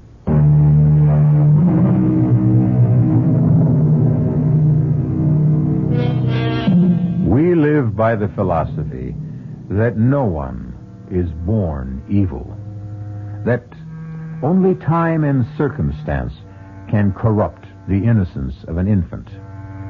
And yet, deep within us, we feel some doubt when monsters arise. What made Cain? Was Adolf Hitler or Jack the Ripper ever a clean slate? Why should we not wonder even stronger when a child appears out of nowhere in the temple of Satan? Well, I am not happy to see you leave, my friends. We'll miss you too, Miguel. Oh, that of course, but I wish you had not decided to adopt the baby and take him with you. I would have preferred you to leave him here with me until I could ascertain what his origins are. I think he's right, Amelia. There's still time to change our mind. Oh, no. No, we fought harder to take him with us than those artifacts from the chamber. I'm not going to give him up now. What difference does it make where our son came from or who left him there? He's a perfectly normal baby, and he means more to me than the trophies we're carrying off. Well, if you have made your minds up, then all I can say is, via con Dios. I am very delighted that you both have what you wish. Stephen, your find will have an historical impact. Our find, Miguel, would have been impossible without you. And my gratitude for helping us with the baby. We've named your godchild Michael for you. Ah, a great honor, Emil. You'll keep trying to trace his parents? Yes, if that is what you wish. Don't try too hard, Miguel. It doesn't matter where he came from. We're all he needs from now on. I hope you are right, Emilia.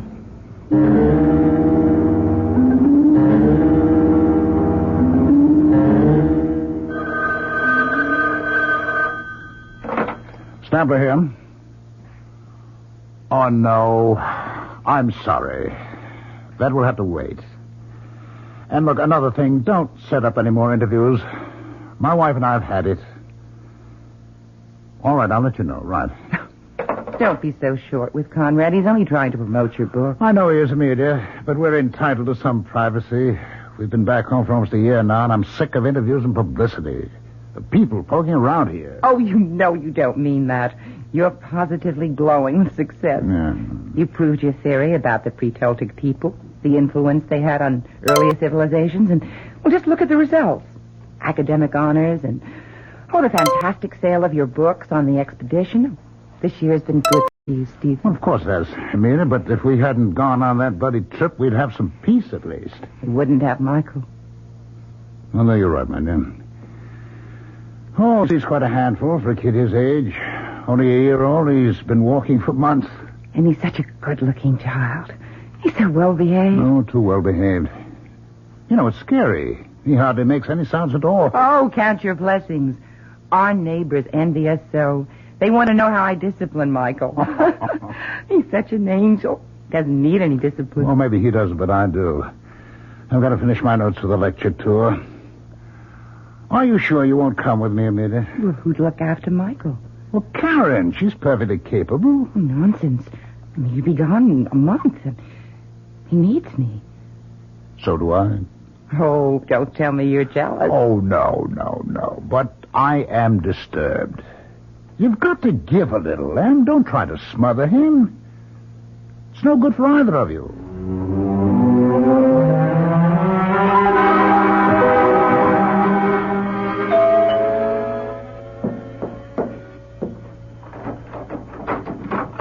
Stephen, well, I didn't expect you home so soon. It's Michael's birthday, so I thought I'd be early. I was taking a sentimental journey back through the years with Michael's birthday books. Here he is at 2. Yes, I remember. We took him to the zoo, and he was fascinated. Here he is a year ago. 5 years old, growing like a weed. Oh, that reminds me. What can I do to help with the festivities? Oh, nothing. Just relax. Where's Mike? Well, I sent him out to play. On his birthday? I don't understand. What's wrong, Amelia? Nothing. The party's off? No one's going to show up? Is that it? Oh, who cares? Well, you do for one. Why aren't they coming? Because we have stuffy neighbors with stuffy children. I just think it's time we moved. Oh, they're all out of step, hmm? That's right. Take their side. Oh, for heaven's sake, Em, I'm not taking any side. I just want to know... Well, he tears butterflies apart, yanks legs off frogs. Well, he's inherited your scientific curiosity. Oh, you know that's impossible. Well, I mean, you set an example for him. level with me, would you? What happened between Michael and the Fielding child? Nothing. I told you. All right, then you don't mind if I call them and straighten this out? You go ahead and call. You'll agree. It's a tempest in a teapot. I'd rather hear it from you, Em. Sarah? This is Stephen Stambler. Well, yes, I know. I read your note. Well, can you tell me why? Michael did what? Are you sure? I see. Yes, I know how you feel. And, thanks for being direct. Bye. Well? I just don't understand. Curiosity. It's simple, childish curiosity. Children try to discover the world around them. They smell, taste, feel. They hurt? Well, yes, sometimes they hurt. Not out of malice. Try to be honest, Em. How would you feel if you were Sarah Fielding? I hope I'd have the good sense to take things in stride. Would you? I can't believe it's you. I mean, you've lost all sense of objectivity. You've lost all sense of proportion. Are you trying to cast Michael as a monster? I'd like to understand him, but I think I need help. And so does he.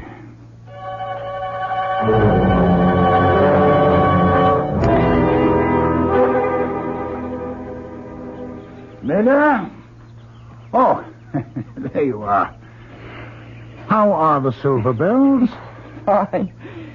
But the cockle shells are a bit droopy, and so am I. Oh, nonsense. Very gallant, Stephen. But age is beginning to catch up. I don't know where the last 10 years have disappeared. Seems only yesterday that Michael was 6, entering school for the first time. Now he's almost grown. 17. Oh, my, you look handsome today. You're even wearing a tie. Yes, so I have. What's the occasion? We have a friend in town, old Ceruvius. Oh, I didn't know he was in this day. Well, neither did I. He's consulting with the museum people, and he'd like to see us.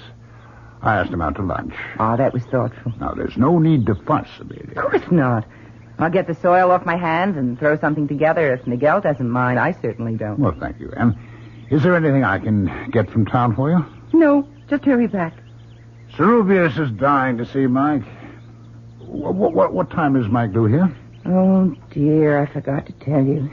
There was a letter from Michael in the morning mail. He's staying at the academy through the holidays. Well, that's odd.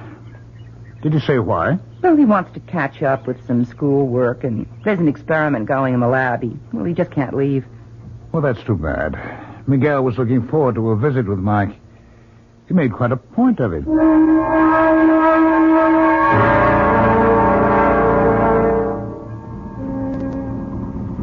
This is quite a machine. It sounds like my coffee grind. It's reliable transportation, Miguel, despite the noise it makes. And how is the boy? Well, very well. And so is Amelia. You look fit. I should be. I still clamber over rocks like a mountain goat and dig interminable tunnels. Have you found anything more at the old digs? Enough to verify your findings. But one thing we never discovered. No trace of Mike's parents, eh? No. I have shown the pictures you sent me to every man, woman, and child in the region. Nothing. Wait, how is he getting on? He seems to like it at the academy. As a matter of fact, things are going so well there, he won't be home for the holidays. I'm sorry. Oh, it's too bad. I must see him. Perhaps I still can. Well, he's not due home until the summer vacation. In that case, Mohammed must go to the mountain. That's quite a trip. Not to see a godchild. Well, here we are. We're here at last. Miguel, how nice to see you again. It is always a pleasure, dear Emilia. Oh, you look more enchanting than ever. No, thank you. You're so good for my ego. I have drinks set on the terrace. Would you like to unpack first? No, I think not. A drink would be fine, and then I must be going. You've just arrived. I prepared lunch. We haven't seen you in years. Too many years. I know, but I may get a chance to stop in before I go home. What made you change your mind? He's going to visit Mike. Aren't you, old friend? Yes, I think so. Oh, he'll be delighted, as we are disappointed. I hope so. It would be nice to feel wanted by a godchild I have not seen since he was an infant. I'm sure he'd love to see you. He keeps asking about you all the time. You can feel flattered, Miguel. You seem to be the only human being he has any interest in. Yeah, besides you and Emilia. Of course. That's a strange thing to say. Oh, you must forgive me. I have not been in civilized company for ages. My conversation is a little, how do you say, rusty? Exactly. My bones and my speech are undoubtedly growing rusty. That is why I want to see him on this trip.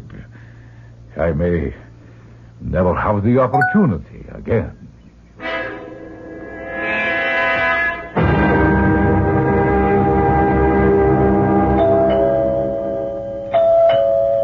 Could you get that, Stephen? I'm just finishing the shelf, dear. Very well. Michael, I don't understand. No hello?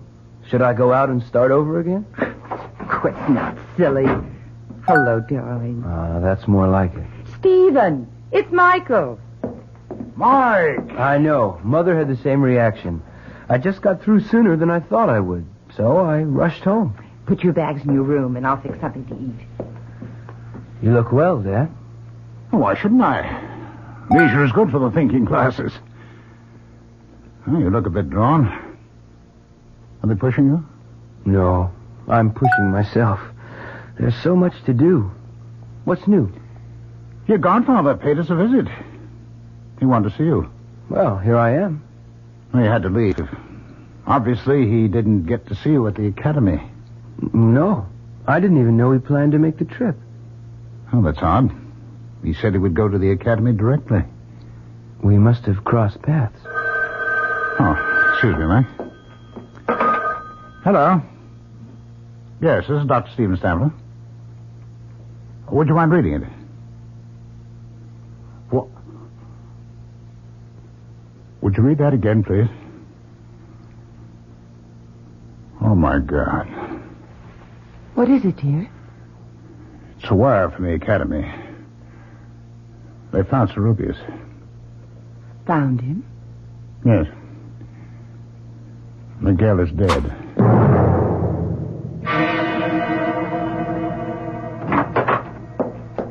Michael? Michael? Are you home? He's out, Amelia. His car's gone. Strange. He seemed under the weather this morning. And he didn't want to attend the funeral. Oh, nonsense. He just wasn't feeling well. You still believe that act after all these years? You know, he's always avoided unpleasantness that way. Well, it was unpleasant, Stephen. An old friend to go that way. All right, Em. It's all over. What could have done it? You mean who, Em? No, I don't. Nothing human could have been responsible for Miguel's death. I wonder. You wonder what, Dad? Where did you come from, Michael? You startled me. I was in the garage. My fan belt's loose. I was tightening it. You should have come to the funeral. What for? I never saw Professor Cerubius. He was your godfather. You were his namesake. I wasn't feeling so hot anyway. I thought I was coming down with something. How do you feel now? Better, I think. You look healthy enough to me. Well, that doesn't mean a thing. I'll put the tea up, and then it's off to bed with you. She still thinks you're a child, Mike. I know. I want to talk to you, Dad. That's why I came home from school. All right, shoot. I really don't know what I want to do. I think I've had the academy. But you said you liked it there. You're doing well. I know, but I can't make the scene there anymore. Too much work? No, not really. I'm just not on to some of the stuff I've got to handle there. The creeps in Fairmount are still living in the 17th century. They'd have witch burning if the law didn't forbid it. What's that got to do with you? Well, some of my experiments have got them on the warpath. How about you were working in the physical sciences? Well, not exactly. I've been going beyond that. Like what? Well, for one thing, ESP. You've always felt I had it. Well, that's not considered supernatural today. Yeah, I know, but the townies think it is. Well, that's all the fuss. I think you should stay on. It never pays to bow down to ignorance. I'm glad you see it that way, Dad. Oh, but there's more, isn't there, huh? What do you know about my people? Where I come from? Not too much. How about Cerubius? Well, he thought he was on to something. He was on his way to talk to you about it. Too bad we missed each other. Did you? Well, of course. I told you I was on my way back here when I heard... That's not exactly what happened, Mike. He called me from the airport when he landed. What did he say? I don't know. Amelia and I were out. He left a message with our answering service. He said he was going right out to see you. That he had phoned ahead. I never heard from him. And that if anything happened, there was a letter that he was mailing to us. Well, then you did hear from him. By mail, at least. We never received the letter. Did you? Now you're accusing me of tampering with your mail? I'm only asking, Michael. Do you really think I saw Cerubius that night? Did you, Mike? You're as bad as the townspeople. What do you want to hear? A full confession? Oh, okay. I saw the old man. I killed him. Is that enough? Or do you want me to invent the gory details, too?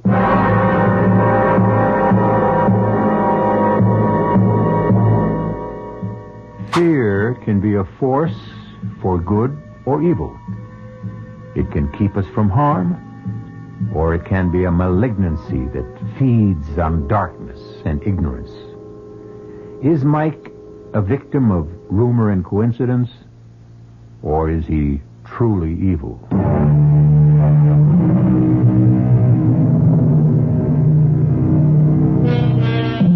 There is a peculiar kind of fear we call courage that makes us go on when all we want to do is find peace and shelter. It makes men who fear heights climb mountains. Soldiers who detest war and suffering advance on bloody battlefields. Some call it pride rather than courage. Choose now. Retreat now and regret it, or go on with me to Act 3. Mark, I've just heard from the police.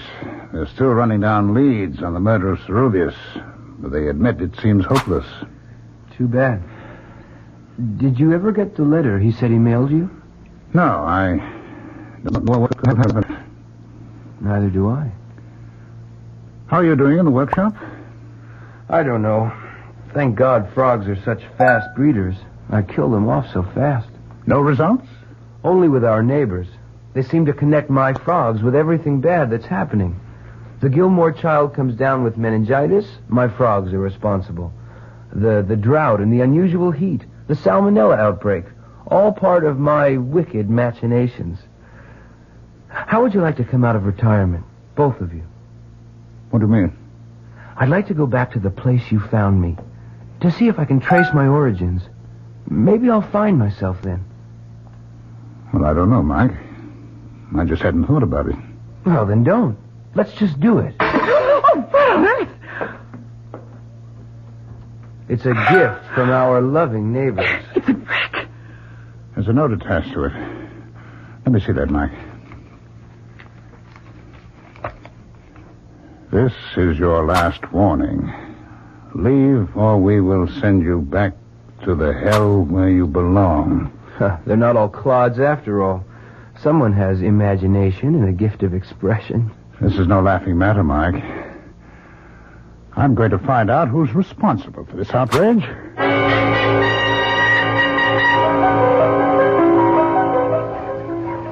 Dr. Stempler, delighted to see you. I think we can do without the formalities, Reverend Stokes. I just want some answers. Yes, so do I. I haven't seen you in church for quite a while. You're very fortunate. I didn't attend last week.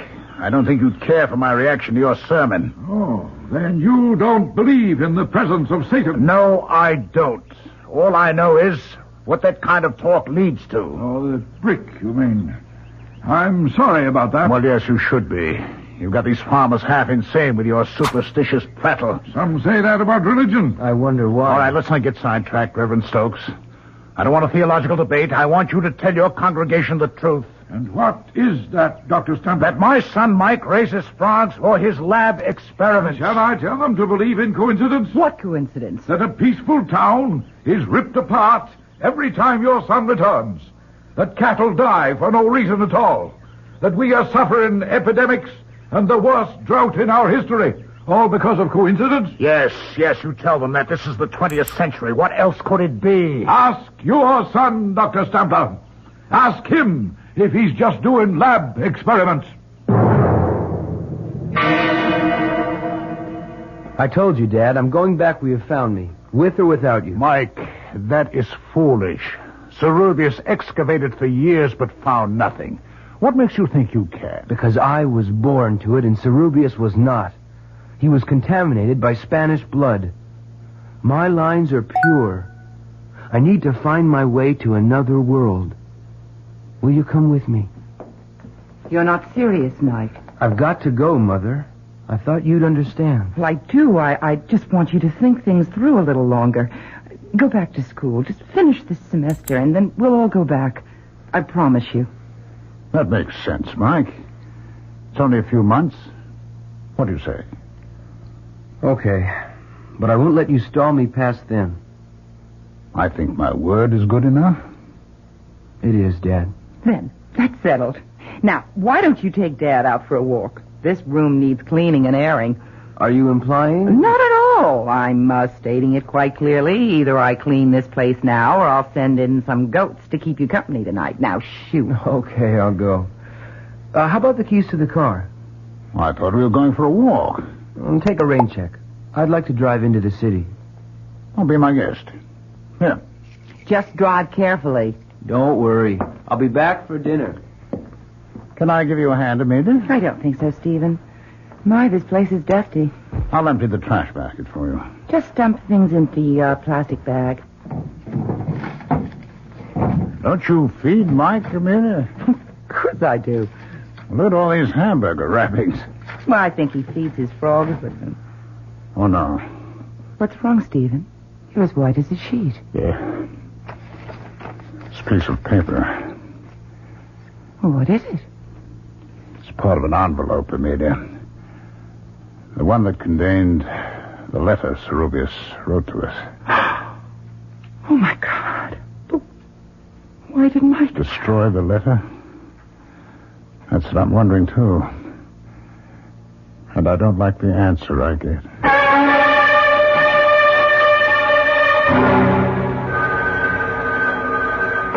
Hello. Yes, this is Dr. Stempler. He what? Can't be. We'll be right over. Yes, but I want to see my son. What is it, Stephen? What? Stokes. I don't want to see him. I want to see my son. Hello. Hello. He hung up. What happened? Mike. They're looking for him. What for? They claim he's killed someone. I don't believe it. What, with the car? I mean, with an accident? It was no accident. They found Claire Baxter dead. What's that got to do with Mike? They claim he was seen near the place where the body was found. Where's Mike now? He's disappeared. They found our car in the ravine. Oh, no. I'll go see. Good evening. Yes, Reverend Stokes, what is it? May I come in? No, you may not. Now clear out of here. What's wrong with you, Stephen? Please come in, Reverend. Thank you, Mrs. Stampler. I know it's painful, but I must talk to you. What is there to talk about? Your son. I tried to reach you before with facts, but you wouldn't listen. Well, why should I, of all these silly nonsense? No nonsense this time, I'm afraid. Your son has committed murder. Just because he was seen near where the girl was found, I'll bet half the No town one could have else been in there. town would kill the way Claire was slaughtered. Please, I don't want to hear any more. And we just sit quietly and wait. For what? For your son to return. And then what? Then we'll do what must be done. You won't wait here. Now be sensible. There are men just beyond this door. I would prefer to do this as reasonably as possible. Do what? Just ask him a few questions, Mrs. Sampler. Now, please let me handle this. Or would you prefer mob violence? Ask your questions, Stokes. I'm here. Run, Mike. Save yourself. Not yet. I've got a score to settle with old Nosey. Sit down, Michael. It's all over for you. For you, meddler. No, Asmodeus, your time has come. Asmodeus? Asmodeus, Satan, whatever you call yourself. Sit down and answer my questions. I've changed my mind. I'll answer your questions if you catch me. Stop him, Stephen. Please don't let him go. No, Amelia, don't worry. Stokes will never get him. Neither will that mob. He's on his way back. Back? Where? Where we found him, Amelia. In the sacrificial chamber. Zerubius said someday Mike would return.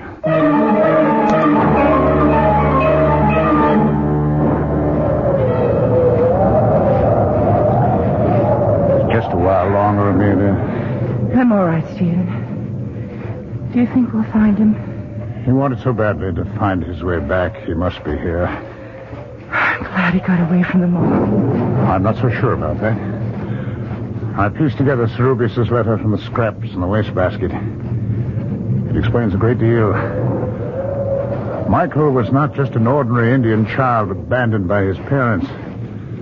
The tribes have a legend about the pure-born son of kings who is sacrificed for his people. Do you think Michael? I don't know, Amelia. I don't know what to believe anymore. There's a light in the chamber ahead. I know. Hold this lantern, Amelia. Hold it high. Don't come any closer. Michael! Oh, thank God we found you. Where are you, Mike? Boy, we believe in you. We trust you. Stay where you are. Do as I tell you. We want to help you. Then leave. That's the best you can do for me. You kept me from my destiny when you took me from this tomb. Let me fulfill it now. We love you, Michael. Please save yourself. Hold the lantern higher, Amelia. What is it? There's a child, Em. There's a baby on the altar where we found Mike. It's Michael. Oh, my God. It's Michael. It can't be. Yes, I remember every detail. Stay back. Stay back, Amelia. Don't come any closer. It's a child on the altar. It's Mike. Someone... Well, something is standing over it. Oh, no. Oh, no. I can't believe it. The child's off. Oh, God, no. Michael. Oh, Michael. It's too late, Amelia. It's all over now. Whoever it was has disappeared, Amelia. He's gone. A child is born, becomes a man, then dies. The natural order of things. No one can upset it. But not in the case of Michael Stampler, or whatever his true name was. He was plucked out of antiquity by accident and returned there by desire. Our cast included Patricia Rowe, Ralph Bell, Don Scardino, and Ian Martin. The entire production was under the direction of Hyman Brown. This is E.G. Marshall inviting you to return to our Mystery Theater for another adventure in the macabre. Until next time, pleasant dreams.